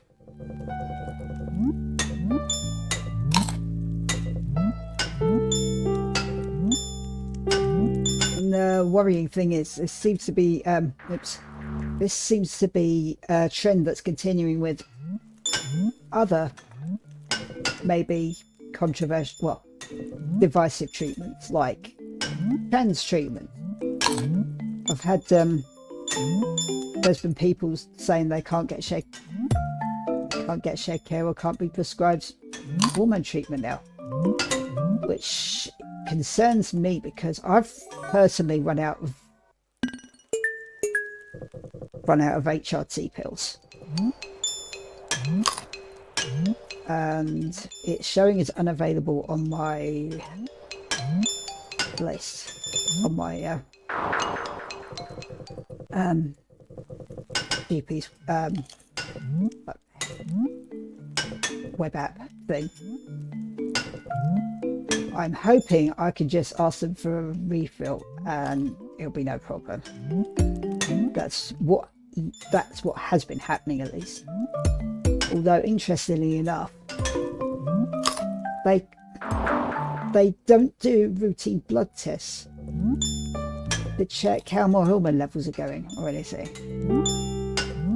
It's just a regular, like, the only reason I've been getting blood tests is because of the ADHD treatment I was on,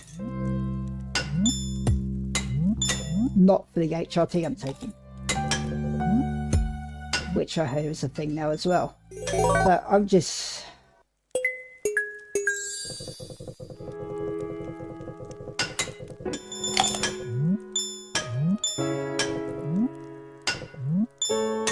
just to clarify, I was actually born female, I went initially through a female to male transition about a decade ago now, I think, or just over. Excuse me. And then I realised that, damn it, that was a mistake. And because non-binary wasn't a thing over 10 years ago, not to my knowledge anyway, so I was thinking that was what I needed. To a certain degree it was. I mean, I did need testosterone at some point, to an extent where it was like my face hadn't finished developing, which is, it's pretty pretty weird. But anyway, certain things that I had, I don't regret at all. But I noticed that it was like, it was nerfing my emotional state a little. And by the time I started to heal properly, I was like, I want to be more emotional, not less. I'm a naturally emotional person. So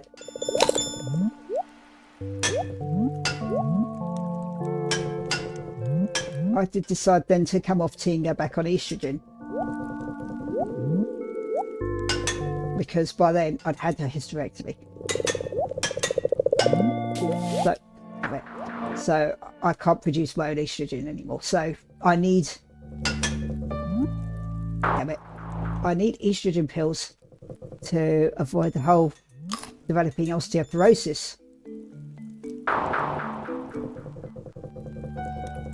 And I went through a second transition when I moved to Wales, fairly recently, which was a much better experience, where they actually helped me, damn it, they actually helped me figure out what kind of non-binary identity I actually fit me. I thought it might have been gender fluid, but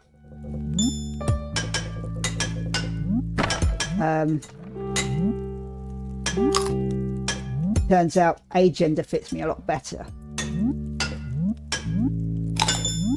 I had to find on this like non-binary wiki, like kind of permission, if you like, where it was saying it's a very natural thing for non-binary people to detransition to a point after they've transitioned enough for what they want. Damn it. Because there's so much stigma around detransitioners, because transphobic media love them. They jump on them any chance they get and use that to argue against gender transition. And it's always the more extreme detransitioners who are like, it didn't work for me. That must mean that damn it, that must mean that all trans people were deluded. It's not going to work for any of them, which of course is complete bullshit. But it's a dangerous viewpoint that the media just love to jump on. So I was very hesitant to admit to myself that I wanted to detransition to a point.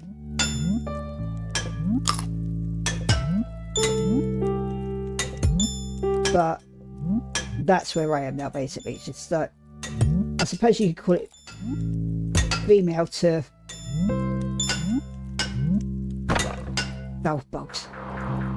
female to male to non-binary, I guess. It's a journey I've taken, and still taking to a point, I guess.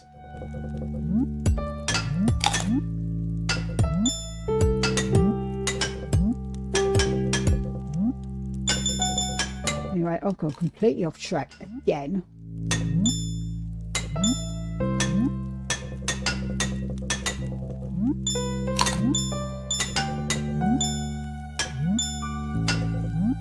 trouble is, it's a lot harder to explain.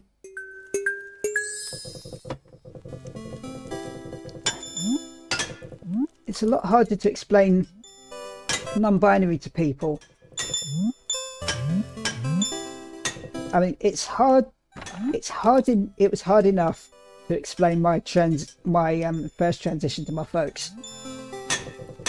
And I'm just sitting here now imagining how it's going to be if I try explaining to them that, yes, I'm going through another kind of transition. And I have a history of... Ah, damn it. I do have a history of keep changing my mind on stuff. Like, at first it was for sexuality. I couldn't figure out where the hell I stood. I'm still... Well, maybe a little better now, understanding where I'm at.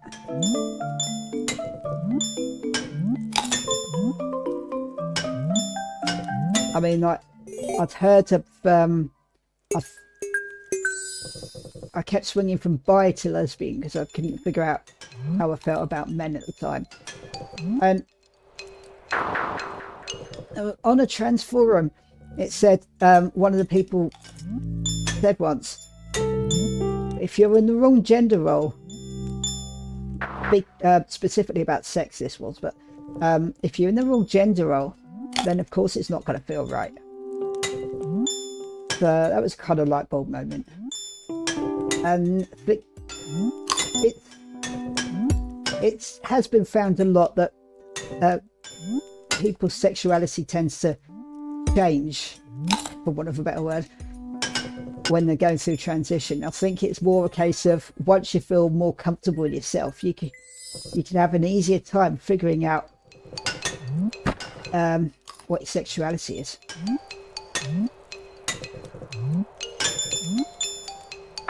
Most of the time anyway. I think the reason I've had such a hard time with it is because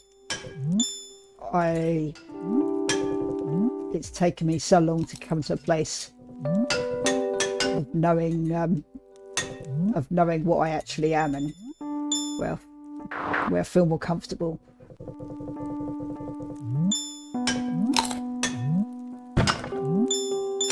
I used to think I used to swing between lesbian and bi, and then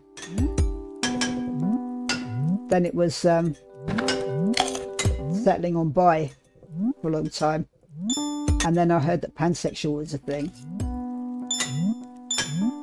which basically translated as hearts not parts, which seems to be pretty accurate. But I can't find anyone sexually attractive until I've bonded with them on some level, which it turns out is demisexual. But there's also when I am attracted to someone that, well, even if not, I mean, I find it hard to imagine people as men and women. I just see people. And now recently, I'm coming to a point again where I'm like, I think I mentioned it earlier on, but I've just come to a point again recently where I was like, hang on, do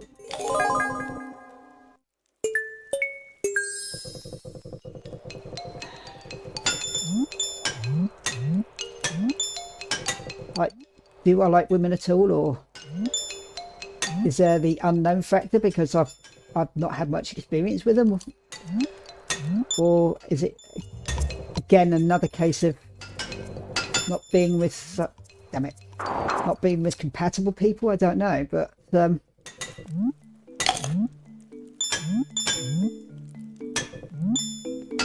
had a feeling that actually I seem to swing more towards men. And now I've just heard of the term polysexual, which is exactly what it is, like being attracted to different sexes but having a preference.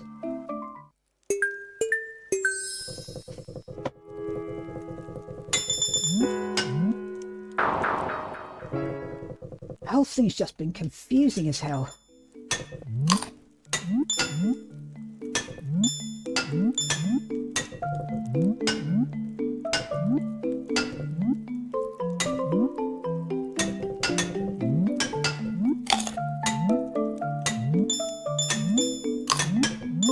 Apples. Right, 1 second.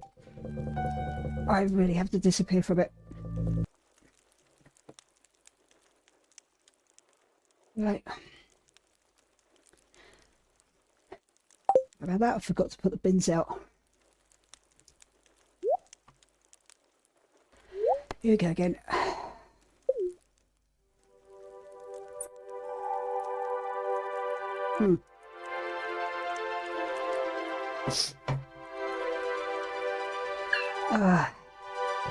I'm gonna do this.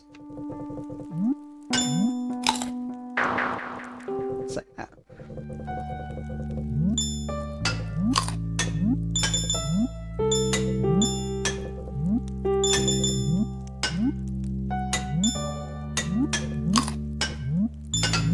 Oops.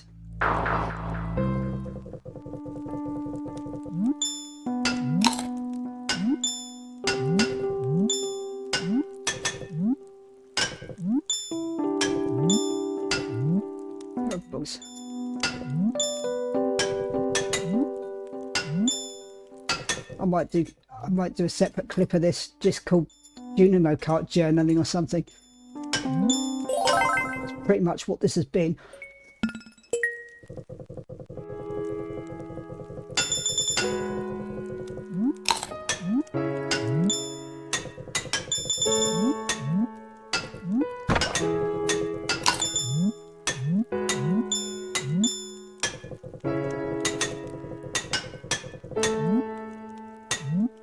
Oops. Maybe I could try to recreate something like this as an exercise, practice, something like that. I don't know.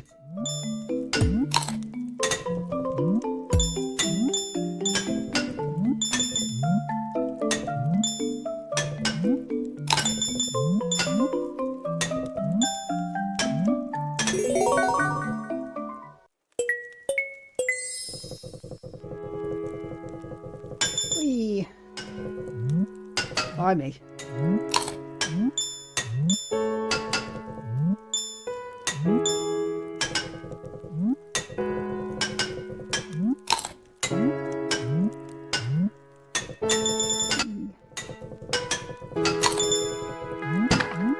That's it.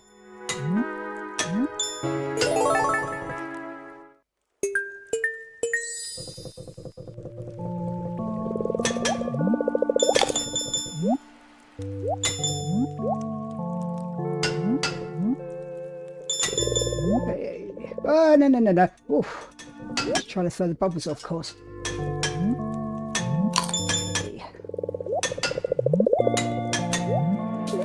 Oh, damn it. Oh, you shit.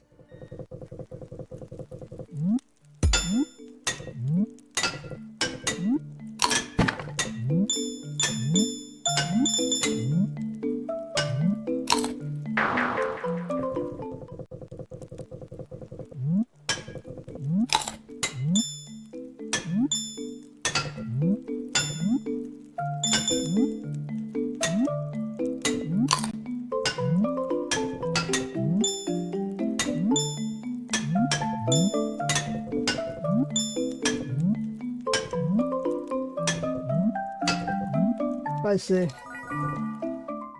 reason video journaling helps so much, for me at least. It's just, oops, it's just an instant brain dump. Oops.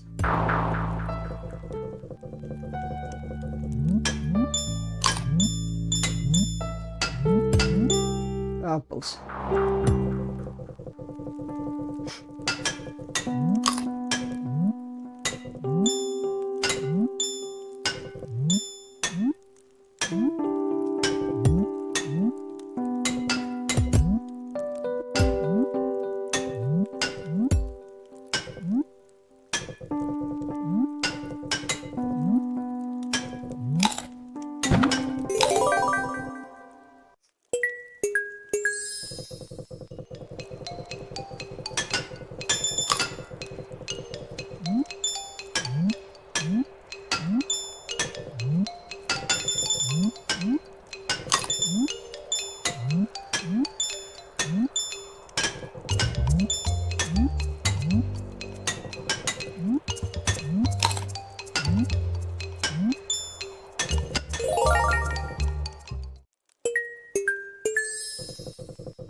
Ah, both.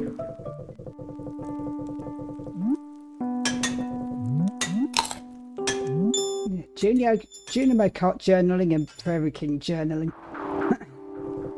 There's plenty of journaling content on my other videos.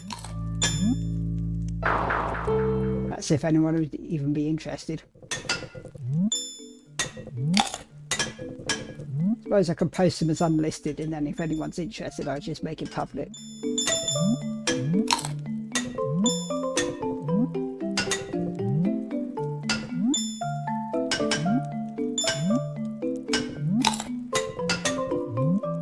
I mean, people liked my trans videos well enough. Had a few comments on them. That account's dead now, I think. Good riddance, if I'm honest. I mean, I was a very different person, and I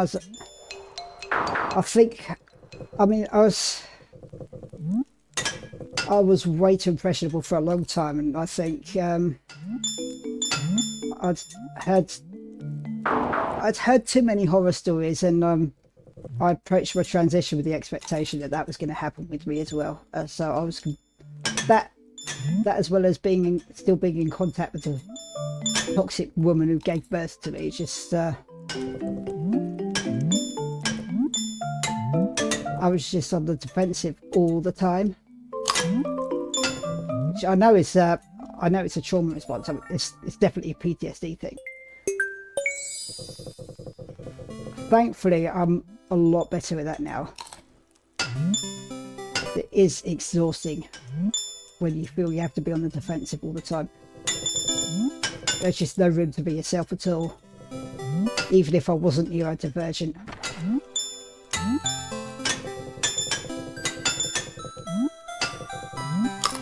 But because I was defensive all the time and I was in constant trauma mode or whatever it was, I think there was this... Crap.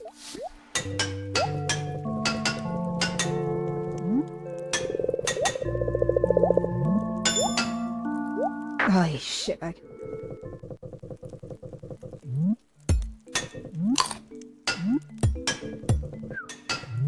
It's like,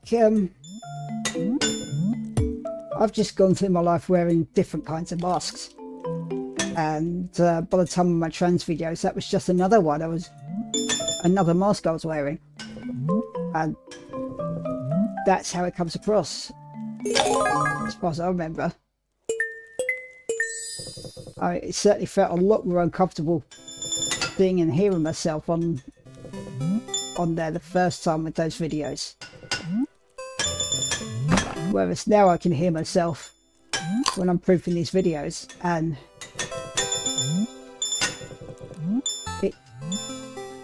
damn it. And there's no embarrassment at all now. It just sounds a lot more authentic than it used to be, if that makes sense. Which is what I've wanted all along, to be honest. It's just that I had no idea before who my authentic self even was.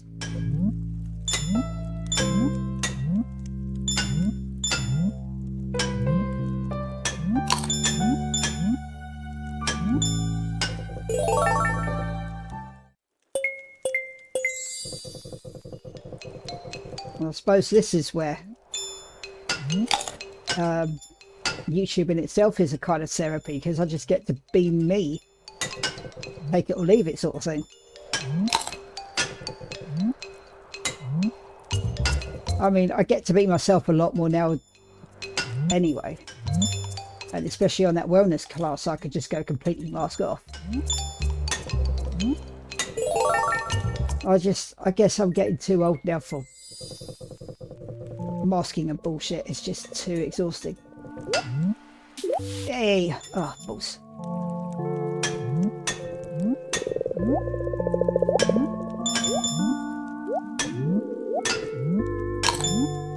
That's it.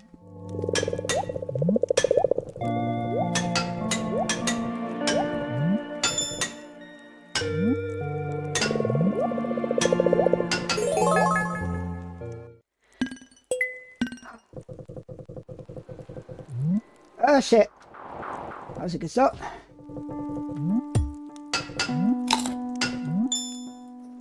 There's things like live roleplay that I used to do. I mean, damn it. I mean, I'm not financially, if not mentally, in a position to do that anymore. At least at the moment. But that's been very helpful in exploring, like, deep down within, just being the person that I want to be, i.e. just a nice person who helps people and is friendly and everything. But I mean, that's helped me figure out what's really underneath. And even playing the Stardew Valley and all the issues that it approaches, damn it, well, it's just got me thinking about my own experiences, especially discussing them on the sub. Damn it. It's just all been very helpful. So just various sorts of things. It's just, I mean, I'm still very quiet when I'm around people I don't know very well. But once I feel comfortable enough with people, it's just a lot easier to come out of myself than it used to be.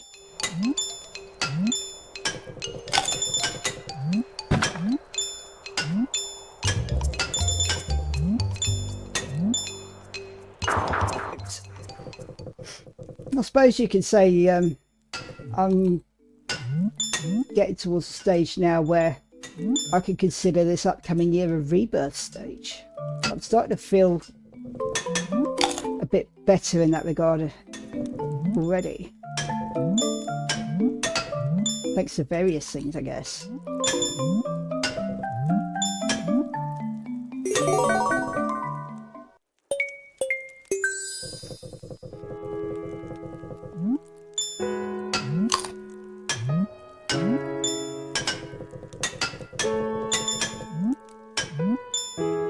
I have a feeling that getting out of this house is going to be what really kicks it off. It's just the last remnants of a life that I've only recently realised I'm not wired to, I'm not equipped to handle. The whole trying to keep it clean and everything. Just, damn it. Damn it.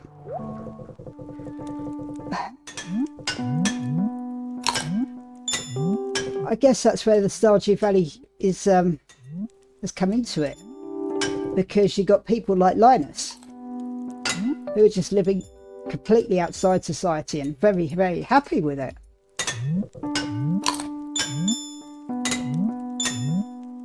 Not to mention the whole thing with the farmer getting so sick of modern life and just finds they've been left this farm and they're like, sod this, I'm off. Which is what kept me so engrossed in it in the first place. It's just, that's what I wanted to, that's where I wanted to be myself. It's just there'd be some way to escape this mess. I know the usual, I know the saying, like, wherever you go, there you are.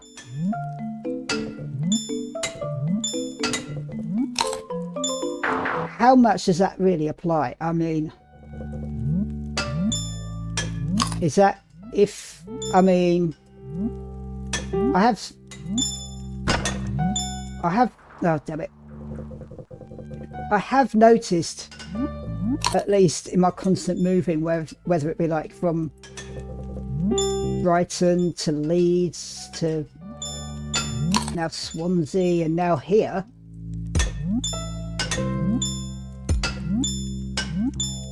that's like things just tended to follow me, but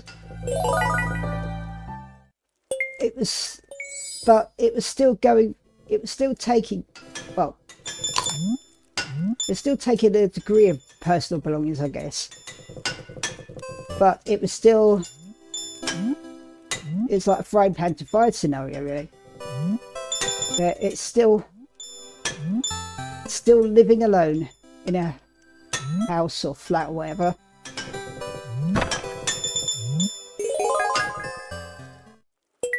Oh, that was appalling. Oh my god. Yep. Damn you.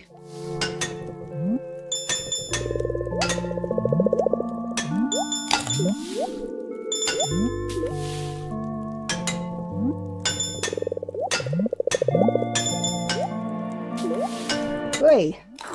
Damn it.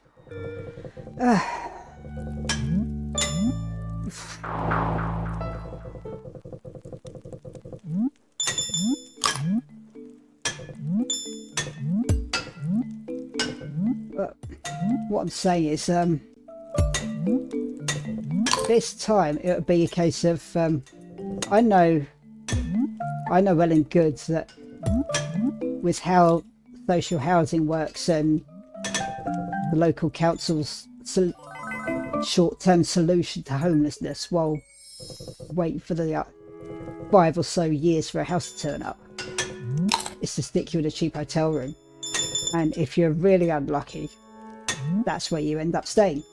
That's how you end up living for the rest of your life. It's just going from hotel to hotel. And I'm just, even if it was just a short-term thing while waiting for a house, I'm just like, no thank you.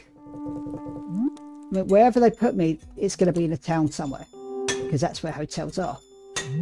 And I've ascertained now that I can't live in a town. I just can't handle, like, even a town as opposed to a city. It's still the busyness, the mentality that I just can't deal with.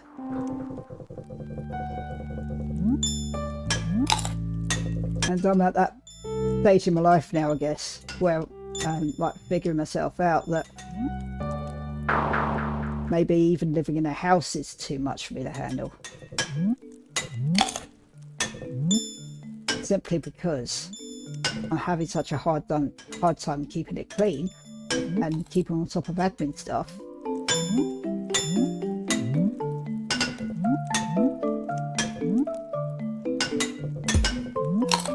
I just want out of the whole lot. Like,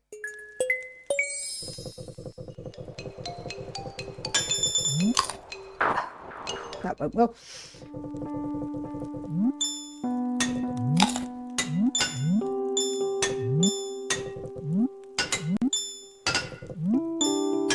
I mean, I've been considering the whole car life or whatever for a while, and just been more passively like considering, like, doing the research on how it's all going to work, things like electrics and access to bathrooms and stuff like that, and like just trying to weigh up how that would work with my lifestyle. And damn it, and I'm now having to answer the question, what is my lifestyle?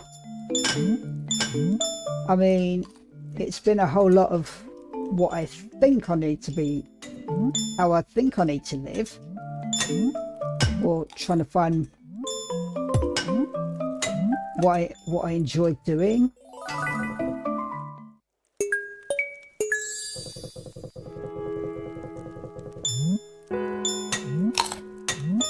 Oh, balls. I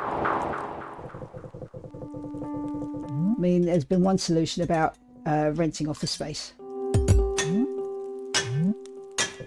which I'm very heavily leaning towards now, because laptop and things like getting back into coding, for instance, and I also need electrics to like charge my power banks, whatever they are, and I have things like a soup maker that I want to use. And that soup maker actually makes oat and soy milk, so double win.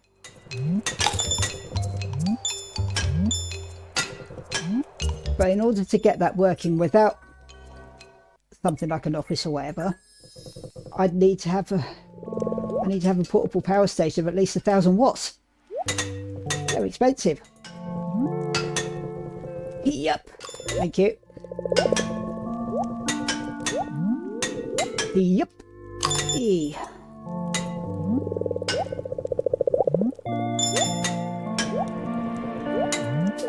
Oh, you bugger. Damn you.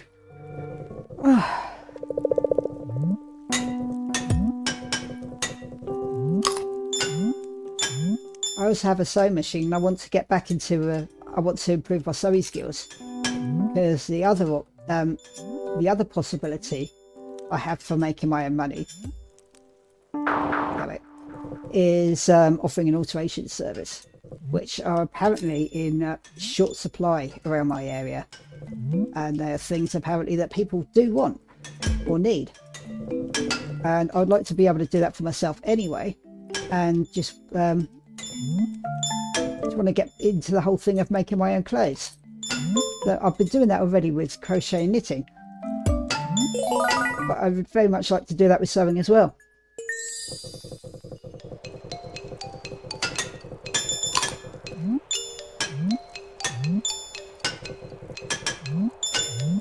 I've made my own costume,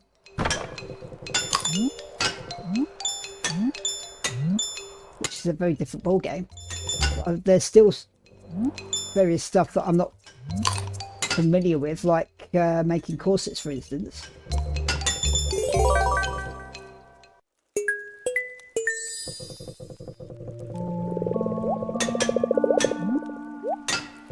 Balls. Damn it.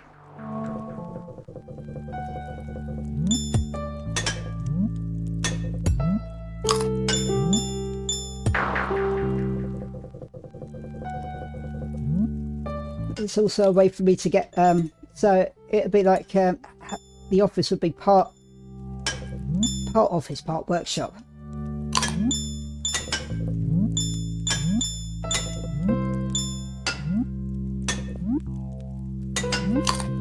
But there's also the issue of storage, and I'm like, well, how much stuff am I really going to want to keep hold of?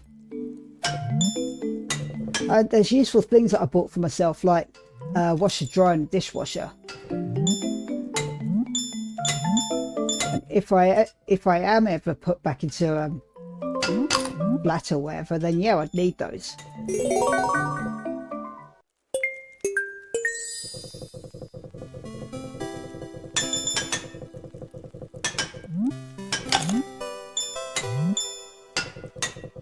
But there's so much other shit that I've accumulated that I just want to break away from. I mean, the thing with ADHD is because you're low on dopamine, but your baseline levels of dopamine are lower than they should be. So your brain is constantly in chasing mode. I mean, this is why the most common and most usually most successful form of ADHD treatment is amphetamine type stimulants.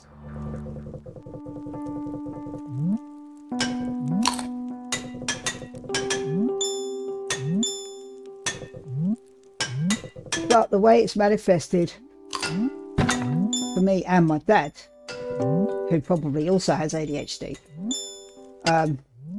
like the worst way this manifests for us is impulsive spending, and he's often got himself into debt through it, and so have I now. I mean, this is the second time this has happened where I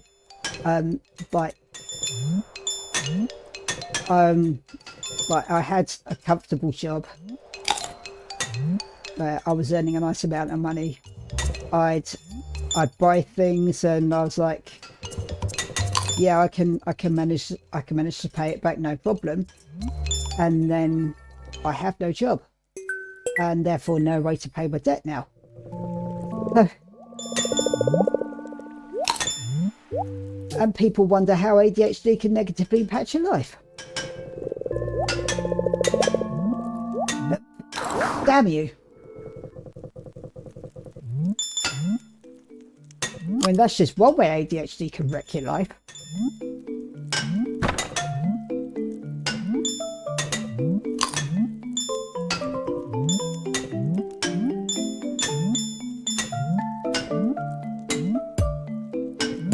So, because of that,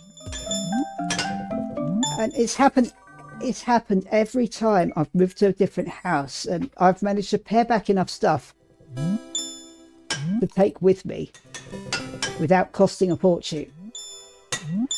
And then I get settled, I have a nice job or whatever, and I start to accumulate stuff again. And it's just it's like a cycle. Damn it.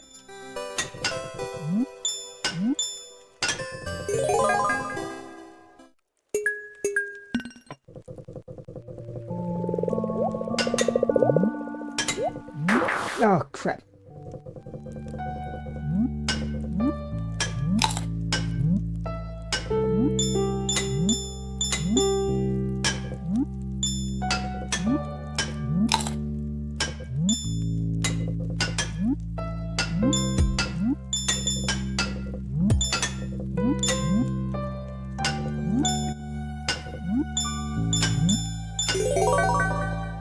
I have to say though, since I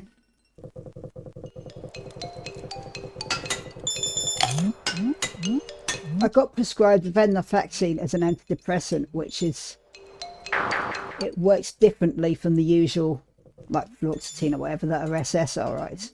Venlafaxine is an SNRI. So it's serotonin and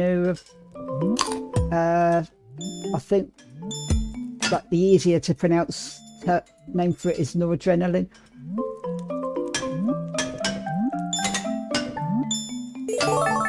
But dopamine is the reward hormone. Noradrenaline is the get up and go hormone, which I'm also lacking in. But when I'm completely unmedicated, coffee makes me sleepy. But even just taking venlafaxine, coffee is actually helping now.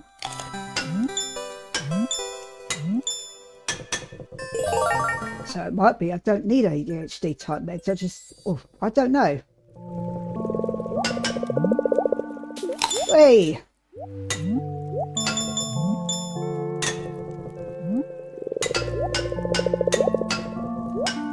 Ah. Hello, jump button.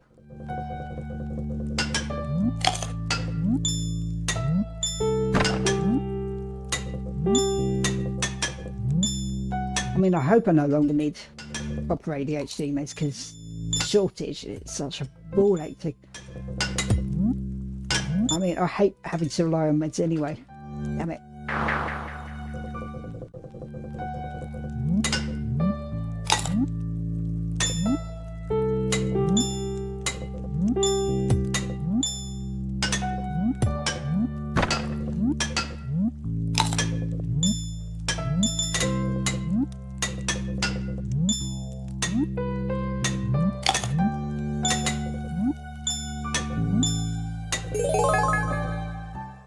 But yeah, so I'm left in a position where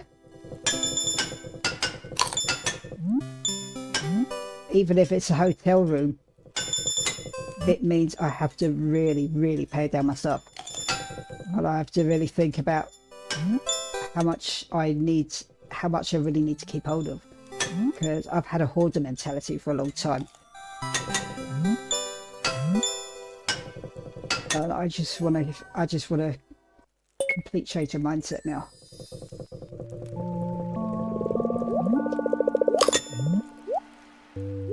Damn it. I've always been like a nomadic type of mind, where I'd keep hold of the boxes that things came in. I'd keep hold of the moving boxes just in case I have to move out again in the next year or so. But I've been here for about like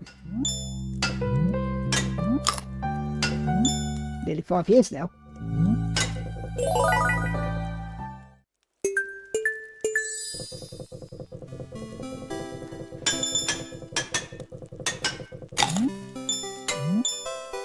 But thanks to not being able to afford rent and getting into arrears and fun stuff like that, I now have to leave my house at the end of March next year. And I am on the social housing register, but waiting list is like bollocks. Like 5 or so years, which is ridiculous. Thank manufacturer for that one. The whole right to buy thing. People buying their council houses, but there's been nothing to replace them.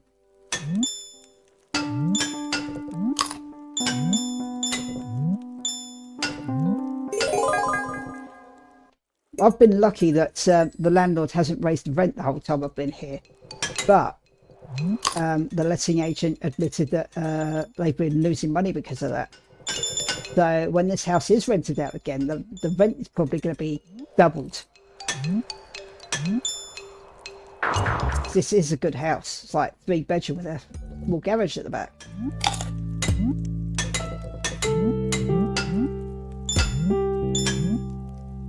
I've already accepted that I'm probably going to have to lose my deposit for it to get deep cleaned and everything. I tried to get a quote for deep cleaning service myself and got quoted over 500 quid, which is about the amount of deposit I put down, I think it was. I mean, I've already accepted that much because I know that, I mean, lacking with the lack of energy I've had and everything, I just haven't had the energy. Pretty much like Shane, actually, where he was explaining the he was explaining the state of his room, saying he hadn't cleaned for months. It's just like, he knows he should, but he just can't bring himself to do it. And I know most people probably judge him for that. Me, I'm just like, yeah, I've had the exact problem. Had the exact same problems. That's what depression does to you. And that's what burnout and lack of get up and go hormone does to you.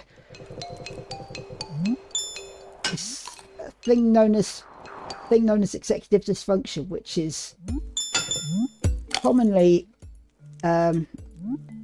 misinterpreted as a synonym for procrastination, but they're not the same. When you procrastinate, you're consciously putting something off. Executive dysfunction is when you want to do something, you know you have to do something, and it's like try to will yourself to get up and get the thing done, and your brain's just like, no, not doing it.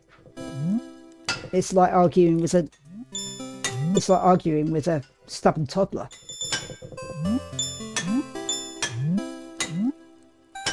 It's not a battle you're going to win, no matter how hard you try. Damn it.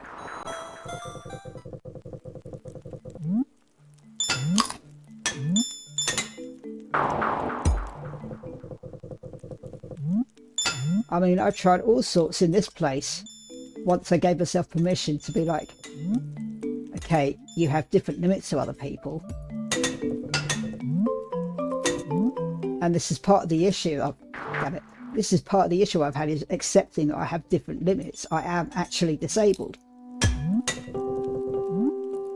So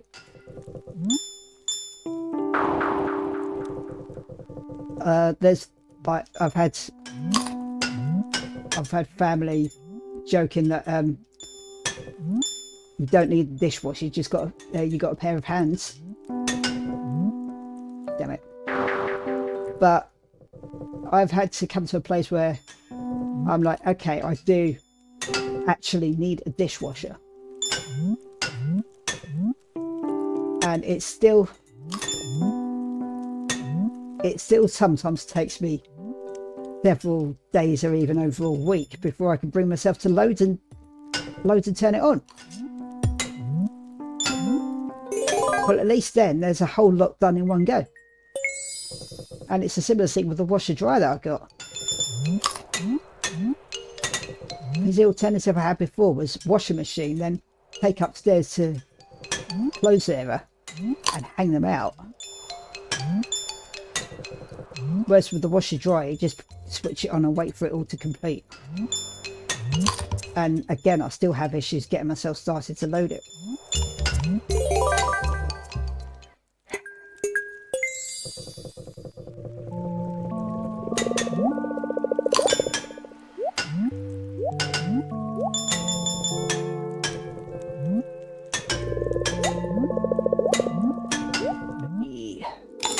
Cool. Okay, sis. Oof. Hey. Damn it. Hey.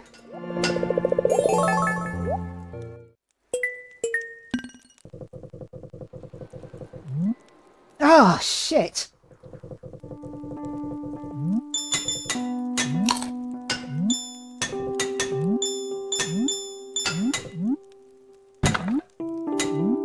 Oh, crap. This sort of thing is why I consider doing a stream for mine for charity, which I still might once I figure out a way to do it.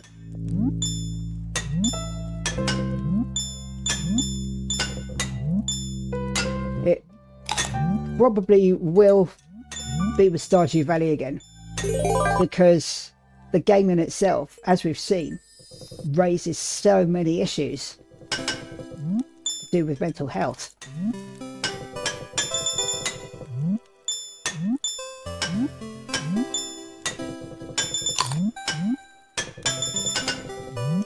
Ah.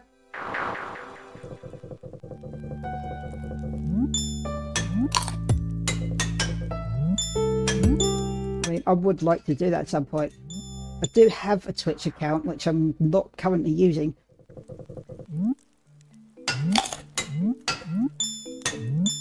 I mean, I've never live streamed before in my life. So I don't know how that's going to go.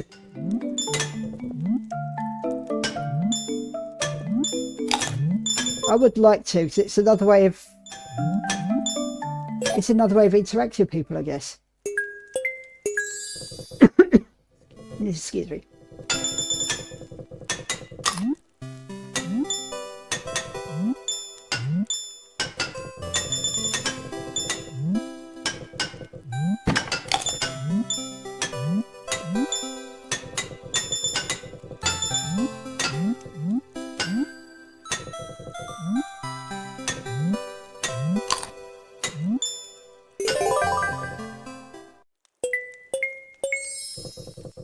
I hate this flipping level.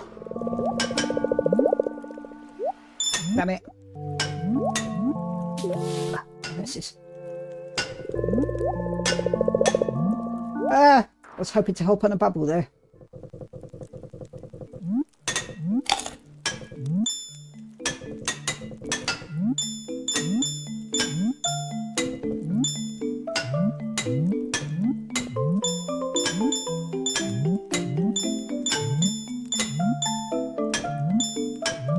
There's a game that I've oh crap. There's a game that I've been considering playing again. Damn it. Called Aversion. Don't know if you've heard of it. But it got me thinking about a kind of platform game that I could do using that kind of logic, but using a thing like making it a mental health awareness type thing. Because the version is like Gianna's Sister's Twisted Dreams, if you're familiar with that one, which is fun but bloody hard. The version's pretty hard as well, but it's also it's using a similar premise to this, where where it's 2D, but it's more 8-bit style, especially with graphics. But it's very cleverly done, in that despite it being, initially at least, very cutesy, like Mario and Acid type graphics, it becomes very Lovecraftian horror, like very creepy, unnerving, even jump scary.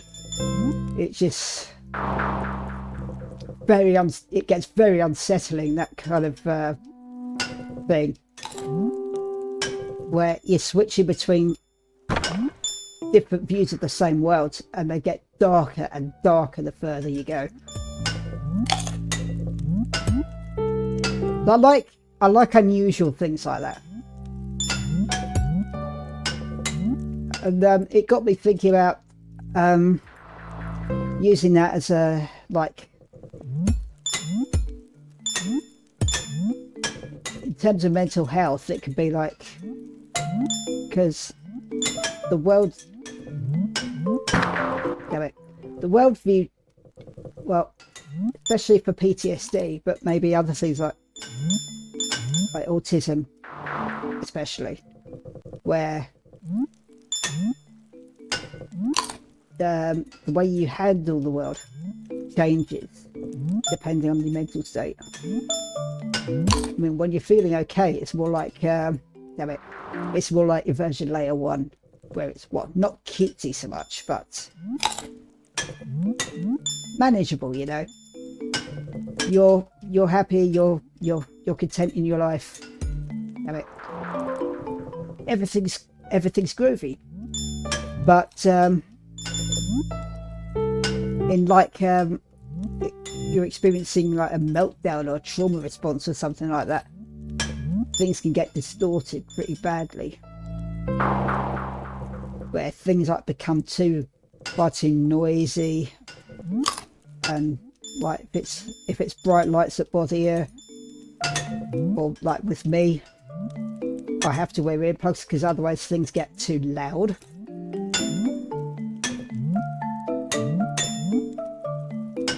And my brain has a hard time filtering out actual conversation for background noise.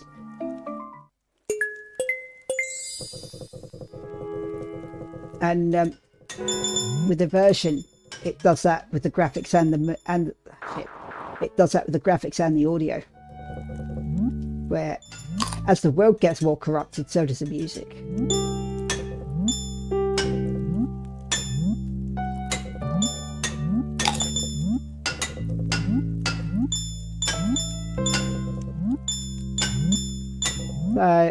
Oopsie, yeah. That would be a thing that I would like to explore at some point. I would also like to remake one of my favourites. Would like to remake one of my favourites on Acorn Electrons, like Magic Mushrooms.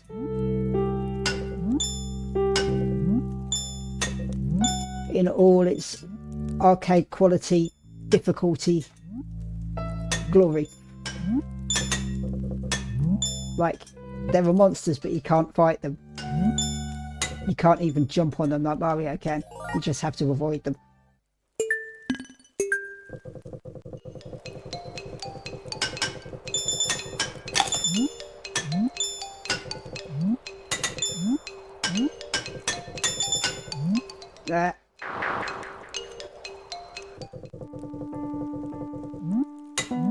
Oopsie. So yeah, the ideas are there.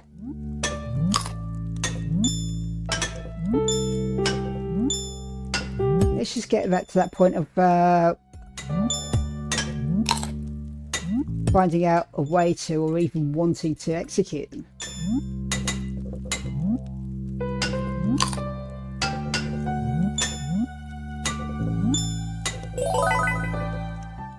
I do have licenses for game making like hobbyist game making programs I haven't used for ages, but I don't know so much if that's a thing I want to use anymore because they're very limiting.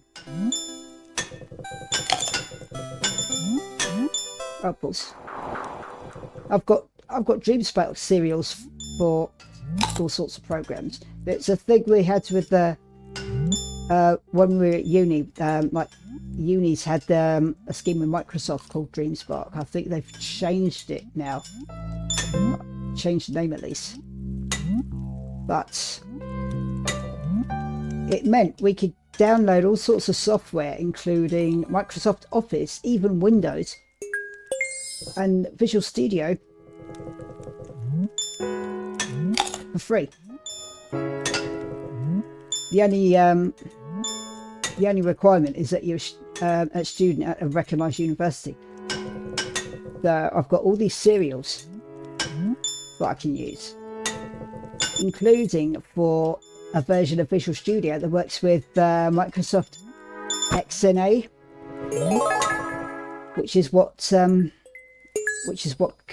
Concerned Ape used to make this. Damn it! Damn it!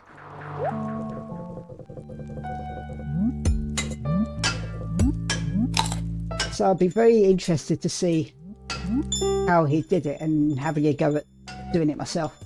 And getting into Stardew modding has been a good gateway to that. Oops.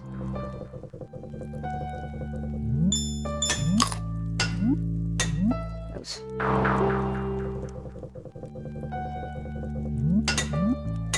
I mean, it's been good like having a look in some of the mods, and some of these mods, they have the source available on GitHub, so you could just go in and have a look at the code they use. So it's been quite an experience just looking into the code. It's like, oh yeah, that looks familiar. And my brain is weird in that, damn it, my brain is weird in that there are certain things that I can pick up pretty quickly after just like a few tries or something, like it happened with crochet.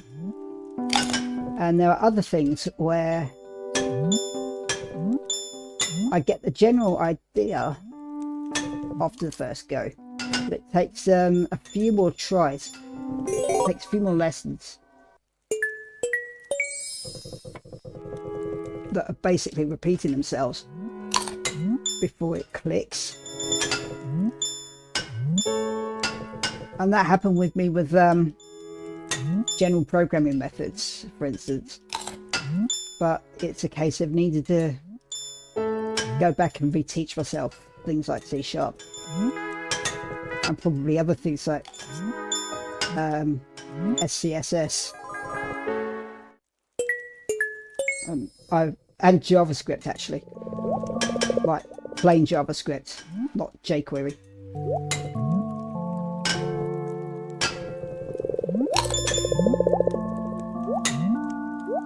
Ah, bugger. Yeah, plain JavaScript is a lot harder to get to grips with than jQuery. But what else I would need to refresh my memory on is TypeScript, which uni did cover. And both of those are used in Vue framework. So it's a case of having to go right back to the roots and just reteach myself a lot of stuff.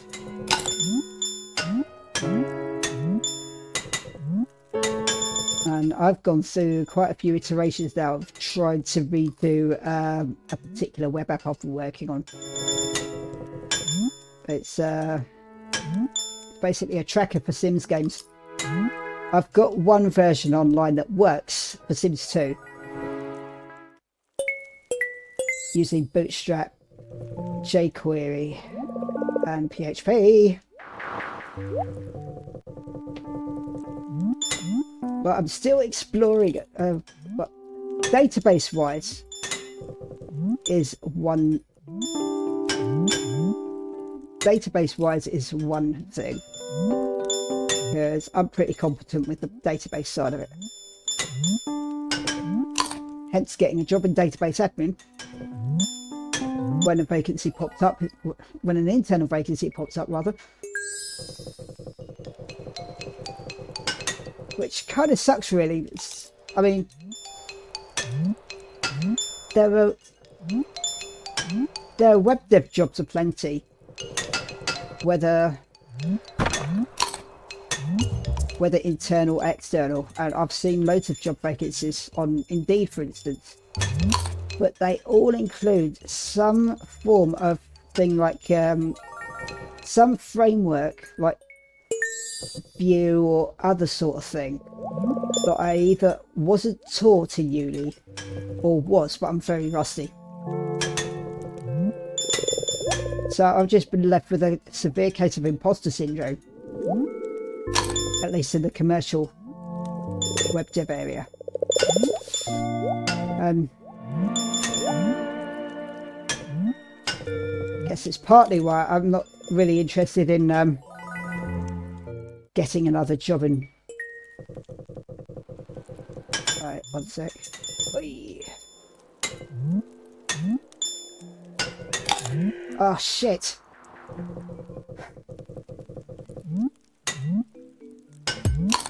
Oh, I hate that level so much.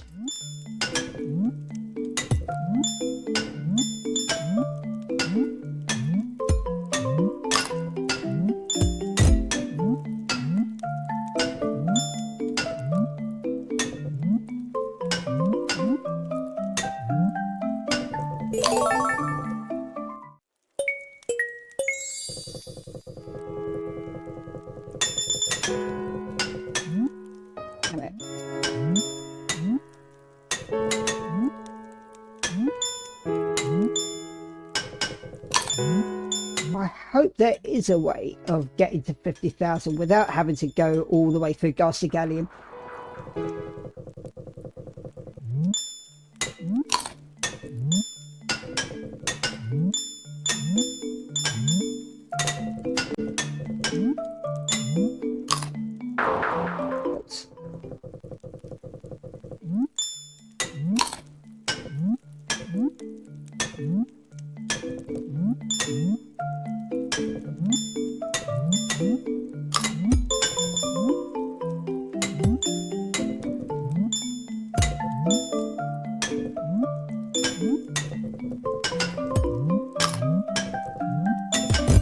Oh, you get. Oh. Loophole. Hey.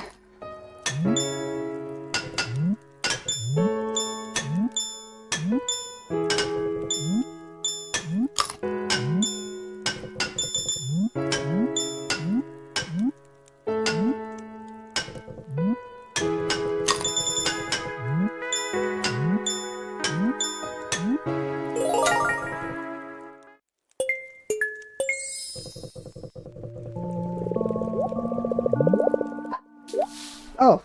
Oh well. Better late than never. I never learn, do I?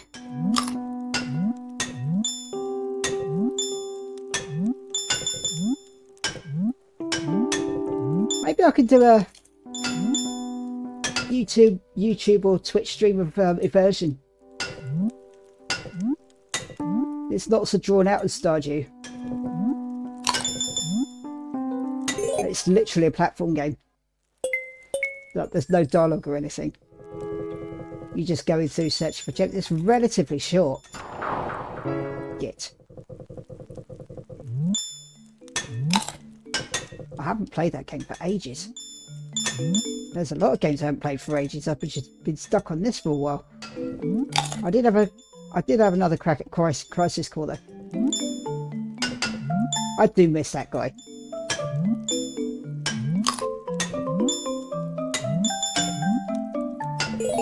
The ending is absolute emotional torture though. My god. Oh, balls.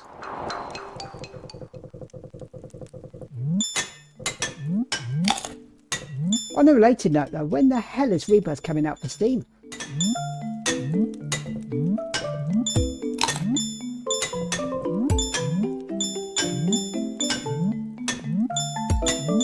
I'm not buying a PS5 just for that. Especially when I already have a mile-long list of games on my Steam library, mostly that I bought when I was subbed to a Humble Bundle. But I just haven't installed, let alone played.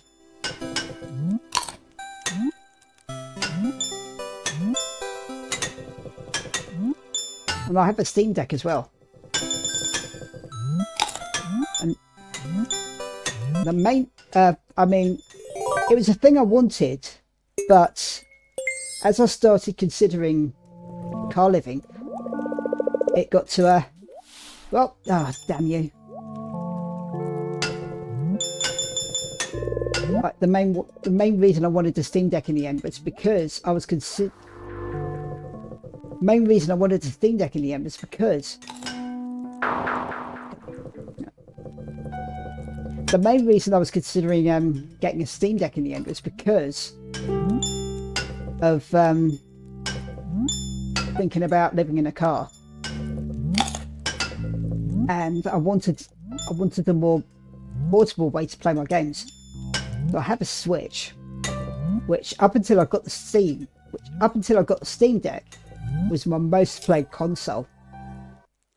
But they are both of them now are just like the only two consoles I need, because with the Switch you've got Nintendo Online, which lets you play older games, and they're constantly adding to the library.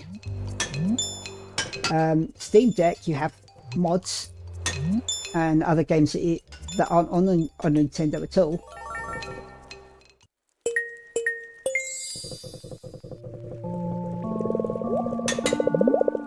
Can I get to it? Damn it!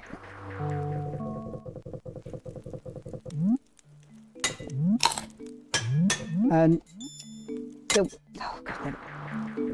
Still with the Switch, you've got games like Metroid Dread, which I was also going through a hyperfixation at one point. And if once I can figure out how to record on the Switch, then I might start doing some streaming or pre-recorded videos of gameplay on there as well, because there are a few favourites I have on the Switch. I haven't got 1D yet. That looks interesting. I have got Super Mario 3D World, which is awesome. I flipping love that game, especially with Bowser's Fury. I've been playing that more than the main game, in fact. I've also got Mario 3D Stars. 3D All Stars, I think it's called. Yay! No, you do not. Oh crap. Damn it! Oh.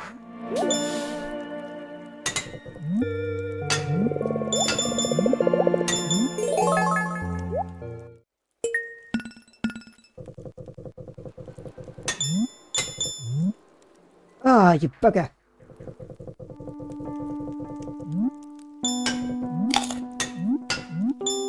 There's lots of games that I love playing that I haven't played in a while. So it could be interesting to start playing through those video. especially because I haven't played them in a while, so the reactions are probably going to be genuine.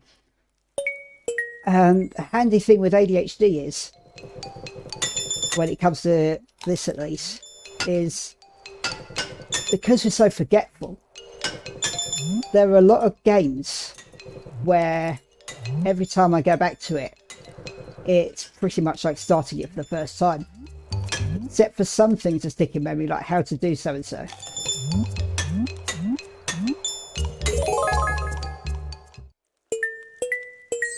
But a lot of the time, like especially in Metroid games, it's like, now where was so and so again? How do you fight this boss again? Oh yeah. I do have Metroid Prime, the Switch. Oh, phew. I do have Metroid Prime for the Switch, which again I haven't played for ages. I didn't used to be into first-person games. Nice one.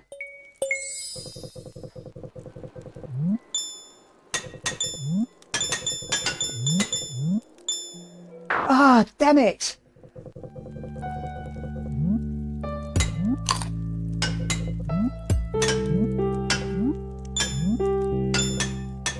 I wonder if the second or third have come out for that yet. Like, I didn't used to be into first person. I used to absolutely hate them. But I just couldn't get into them at all. But I don't know, I suppose because my ex got me into Subnautica. Oops, oh damn it. Which again is first person, but it's more of a survival thing, and you don't have to worry about shooting monsters or anything. Just the whole thing is avoiding monsters. So I guess it was easier for me to get into, especially because there's a freedom mode where you don't have to worry about hunger and thirst, which is better for your first time. Damn it. But it was a gentle enough learning curve where I could start to get into them. And it still depends on the game. I'm still not really into ultimate shooters like Doom, for instance.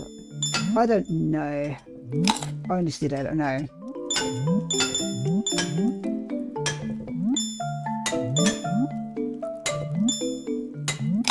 Oh crap.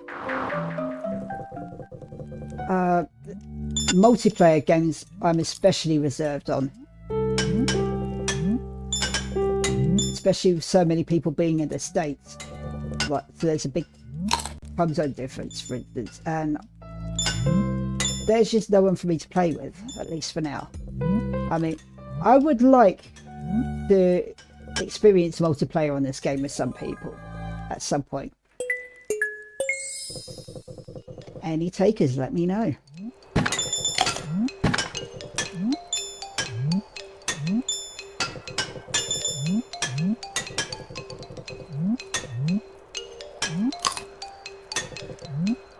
Although, as you've seen, I've played with a lot of mods, some of which may or may not affect multiplayer. I think Polyamory Suite does work with multiplayer, with some caveats.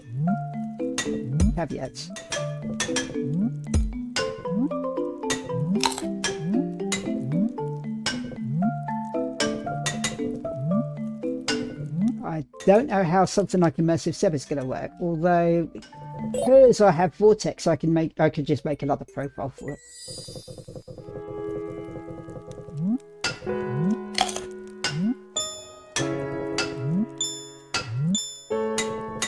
Whee!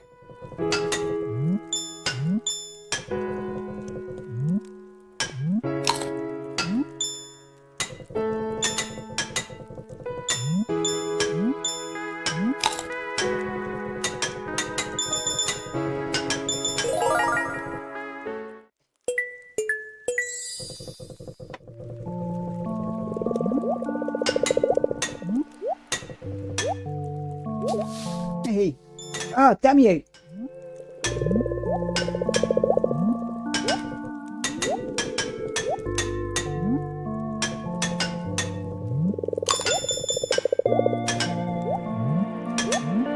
Damn it. Oh well.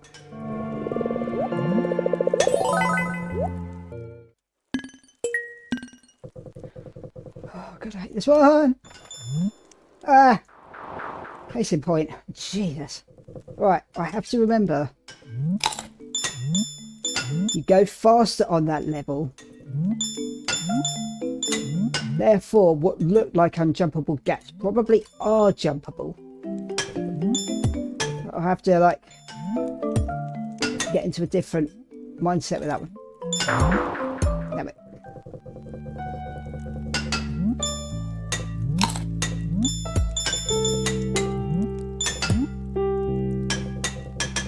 Oh, I think there's some sort of physics engine with this as well.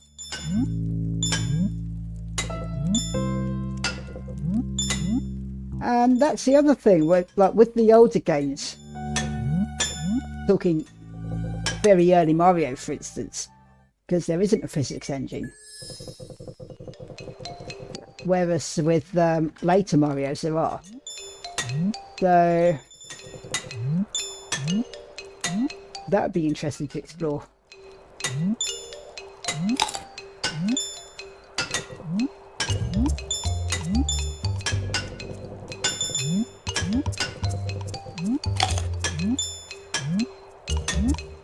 Whee.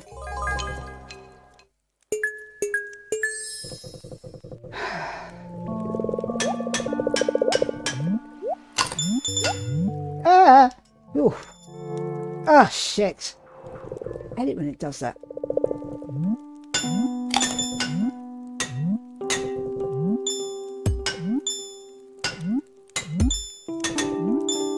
The other thing, of course, is artwork.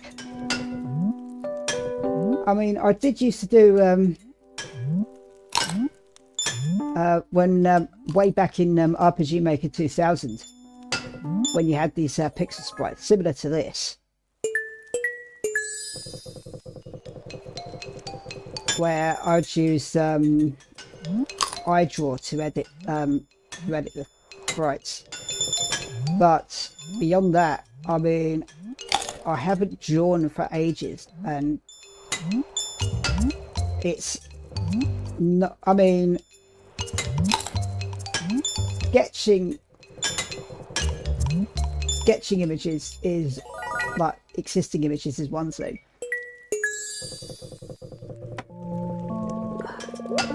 Designing from scratch is something else entirely. Hey! Ah, it worked. Awesome. I mean, there's a program I have called Spriter. Damn it.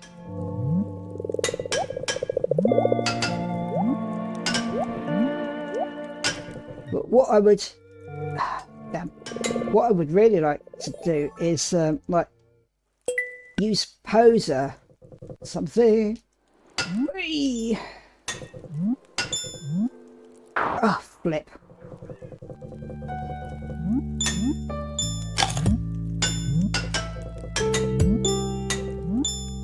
I would like to use something like Poser to create the characters themselves, and then I could just pose them however. I would like to do that with these characters actually.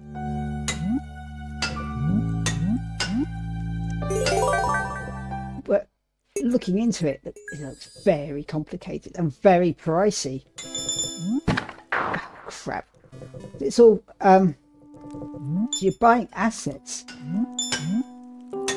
I mean, it probably isn't pricey if you can do it all yourself from scratch, but I'm nowhere near at that level. But I did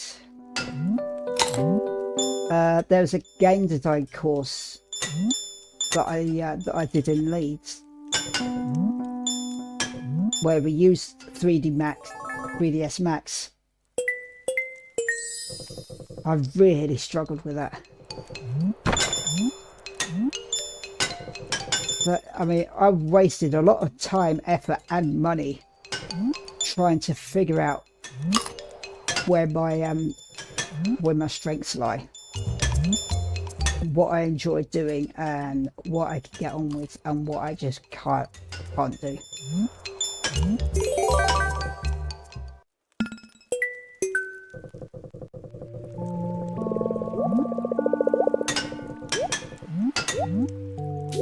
Whee!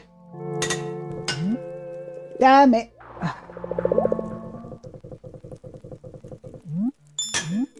Damn it.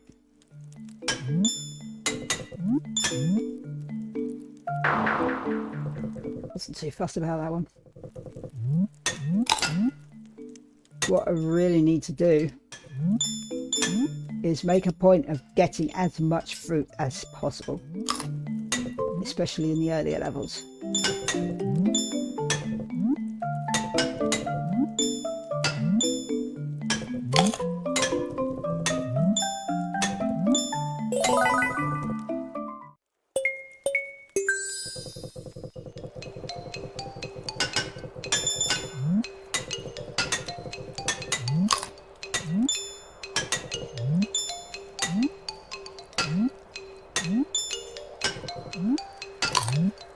Preferably coins as well, but it's not always possible. Ah, crap.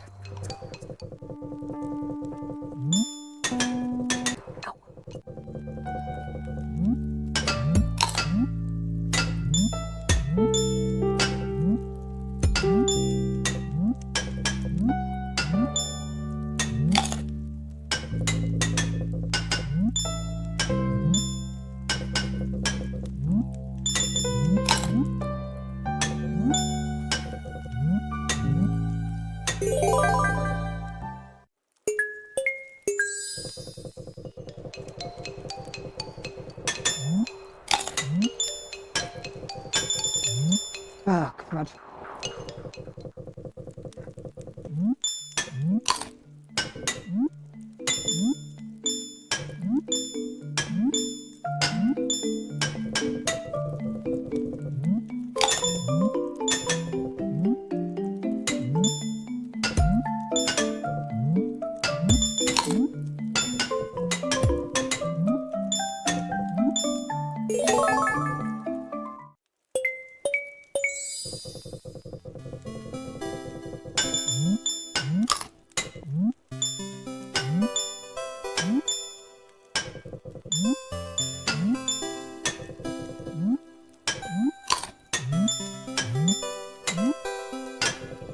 Whee!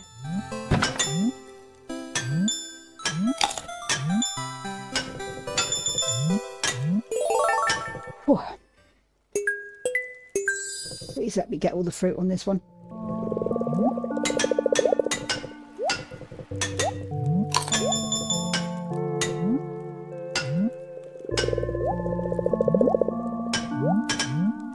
Ah, curses.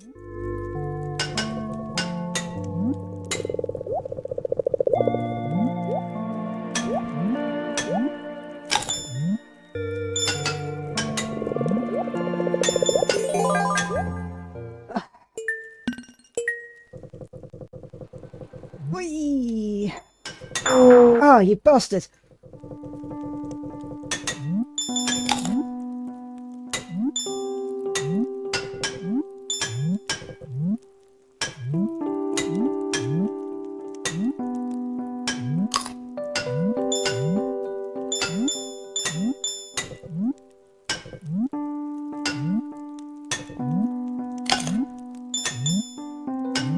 Oof. Oh, got my thumb. Oh, shit. You know, I've had enough now. Kai's gonna have to wait for another time. Oh, man, that game's just far too frustrating. Right, let's go to Skull Cavern. I'll have an easier time of it. Okay.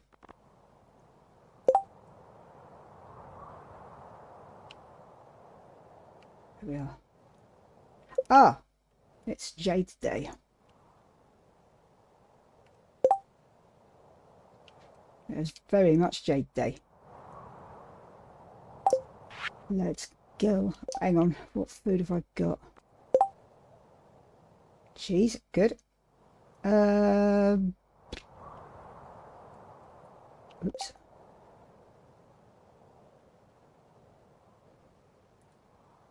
Yeah, I'll be right. Let's go.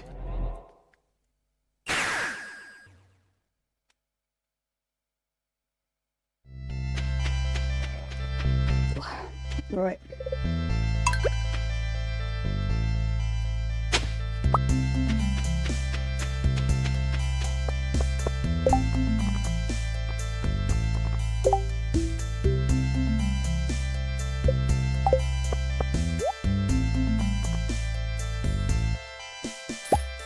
Whee.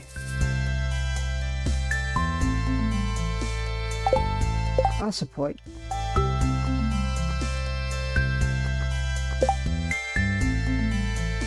Oh, that's all right. I was going to say, do I have bombs? Yes, I do.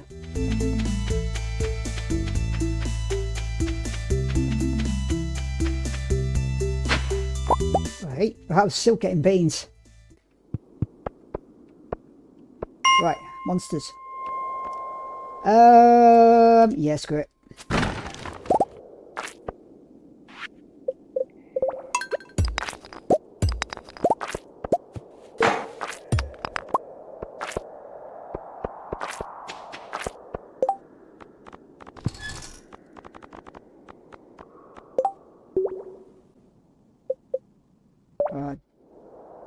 Don't have any mega bombs, but never mind.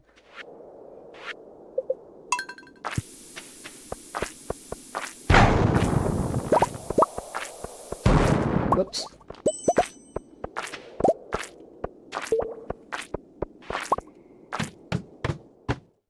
Oh, what's this one?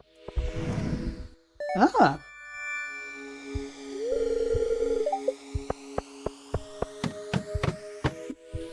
So technically I can now incubate slimes and have slimes roaming around without a slime hutch.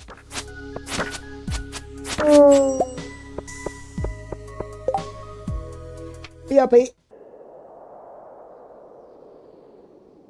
Right, that's better. Aha. Okay, cool. All this talk of aversion, and I was left me wanting to play it again now. Left me wanting to record it even. I mean, I don't know who would be interested in it, but I'm tempted to just record myself playing it and just for the hell of it even, and like if anyone's interested in watching me play this this game, then sure.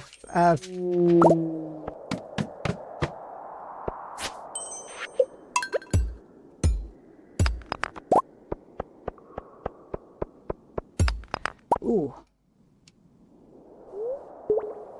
Whee.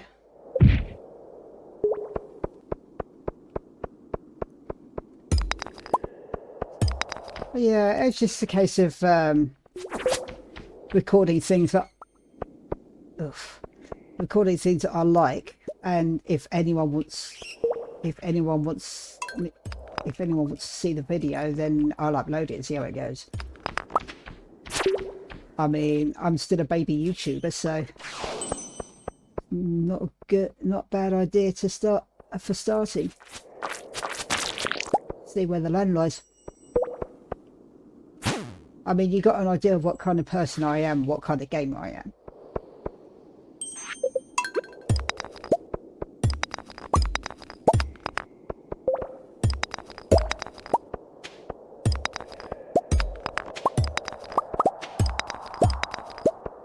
And yes, I do tend to overshare, just talk openly about stuff. It's probably just that I've spent so long in my so much of my life wearing a mask. I've just had enough of it, and I just hey yay, one down. Right, serpents and bloody dinosaurs now, I think.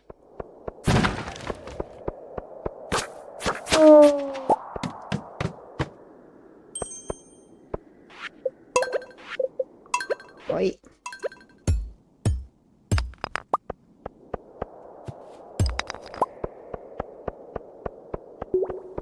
Come on, you. Right, I think it's the mummies I've done. Yes. Serpents and dinosaurs.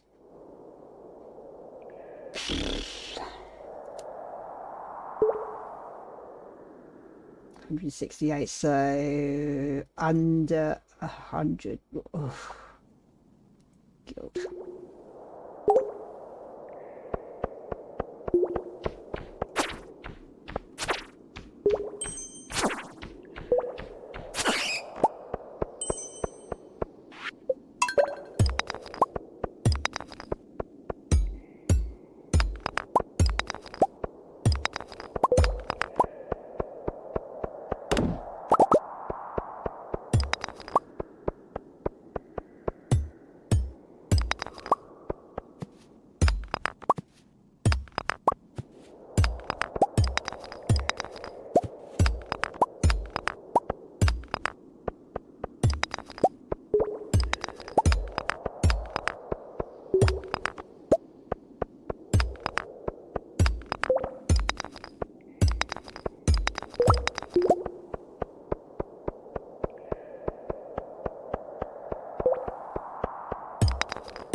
Make the story run interesting, that's for sure.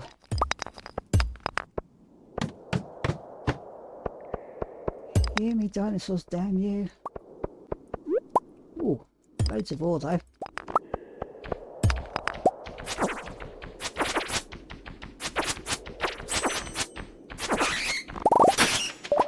Hey.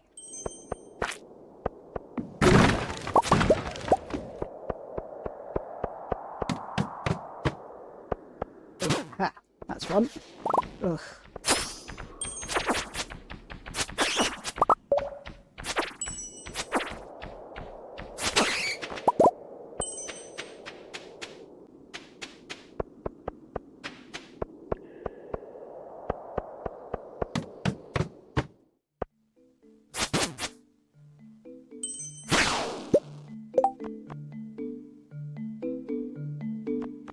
Blimey.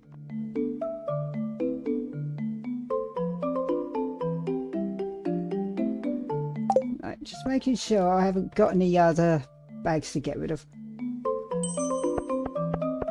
Ooh. No, I'm taking this first.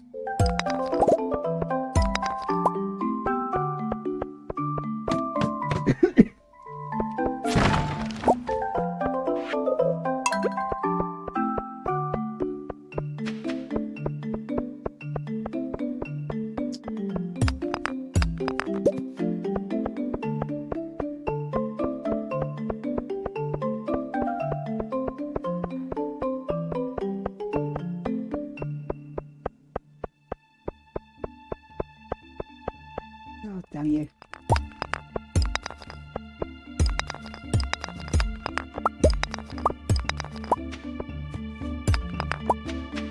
Oh, God's sake.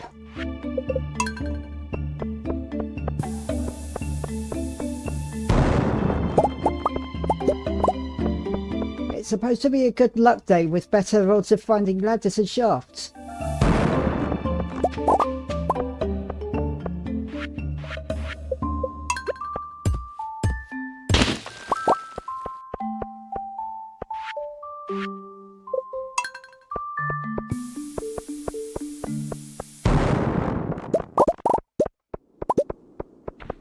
Ugh, I was trying to avoid that. Thank you. That's it.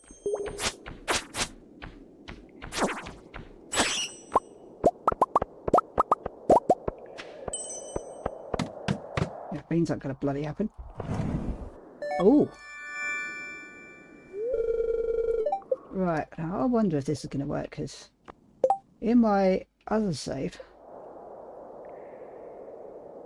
I stumbled upon an exploit.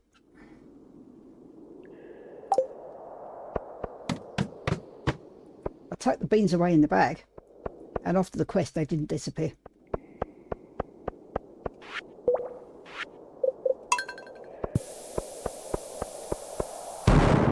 The crops will disappear unless I have any giant ones. But the beans are also supposed to disappear.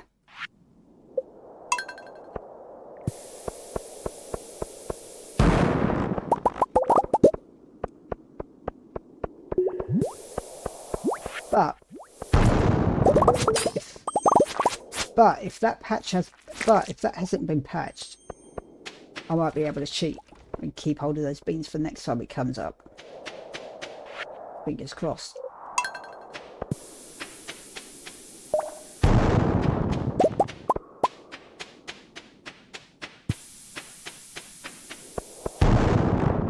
Thank you. Thank you. Any dinosaurs?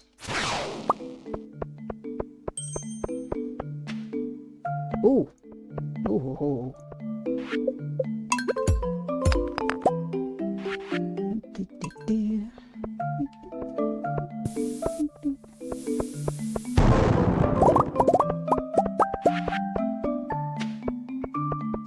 Oh, God damn it.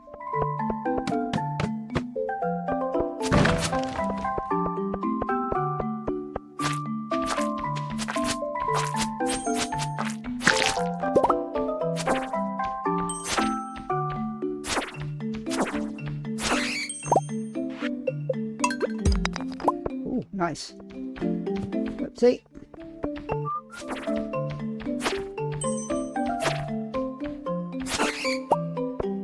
Yeah, never mind.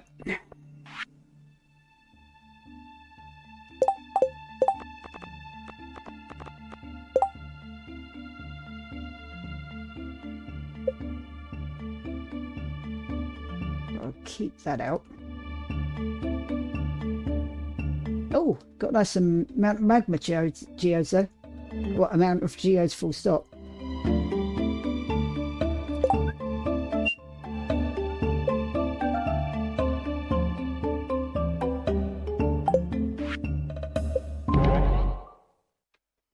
Right, we've come to the end of the season.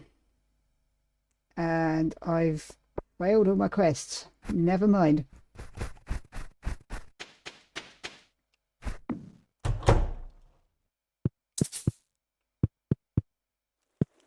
Oh well.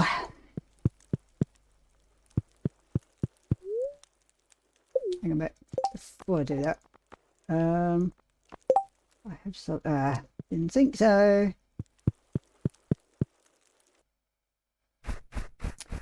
Alright, let's get some stuff out of here that I can sell.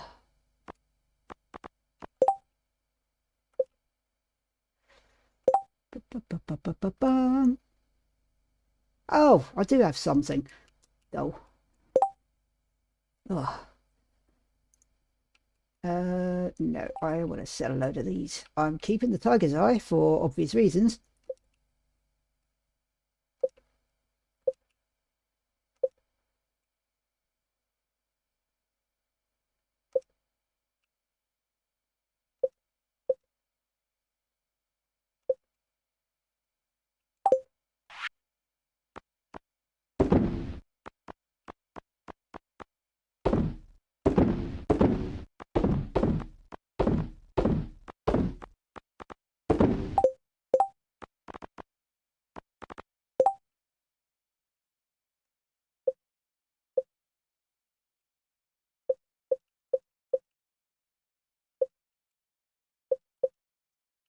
I just gotta hope I can find an ocean stone in that lot.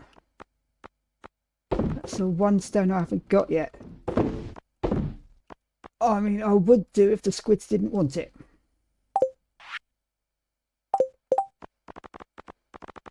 Oh, never mind.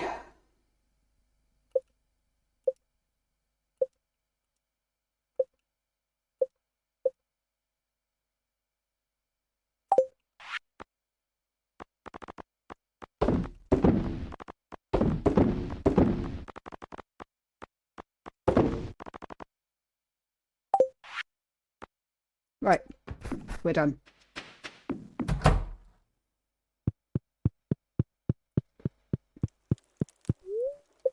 Okay.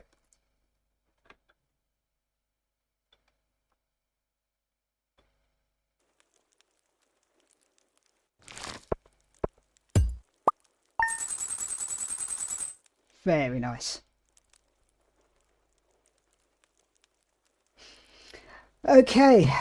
Oh, that was if we could say eventful or what, but yeah. So, end of another season, end of another year. Let's see how we're doing.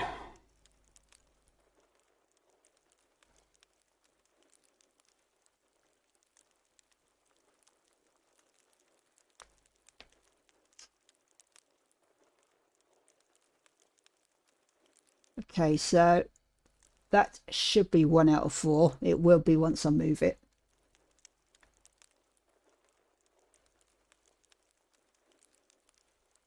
That hasn't been saved yet, so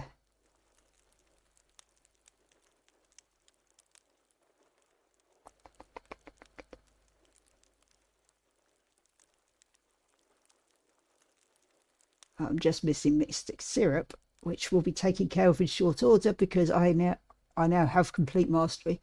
So next season I'll be claiming my foraging rewards.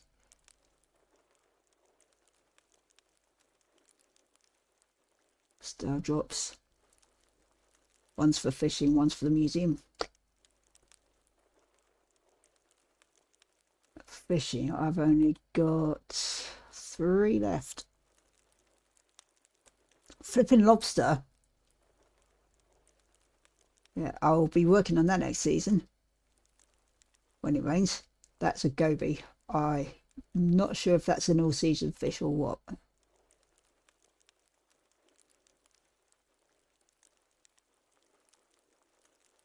Oh, flipping hell.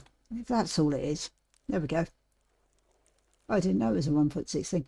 I thought I set it that I have 1.6. Never mind. Right, so goby. And shipping. There you go. That's from the foraging. And then it's just working on that.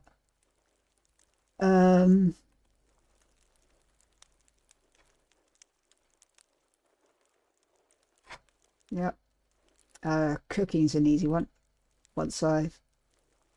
Yeah, so I need to wait for Gus to turn up at the resort for one of them. And I need 50 cinder shards for that one. No, that's 50 cinder shards. That's for the deluxe retainer soil. That one is from getting besties with Leo. Oopsie. So yeah, looking good. All right, on that note, I will catch you later. Bye.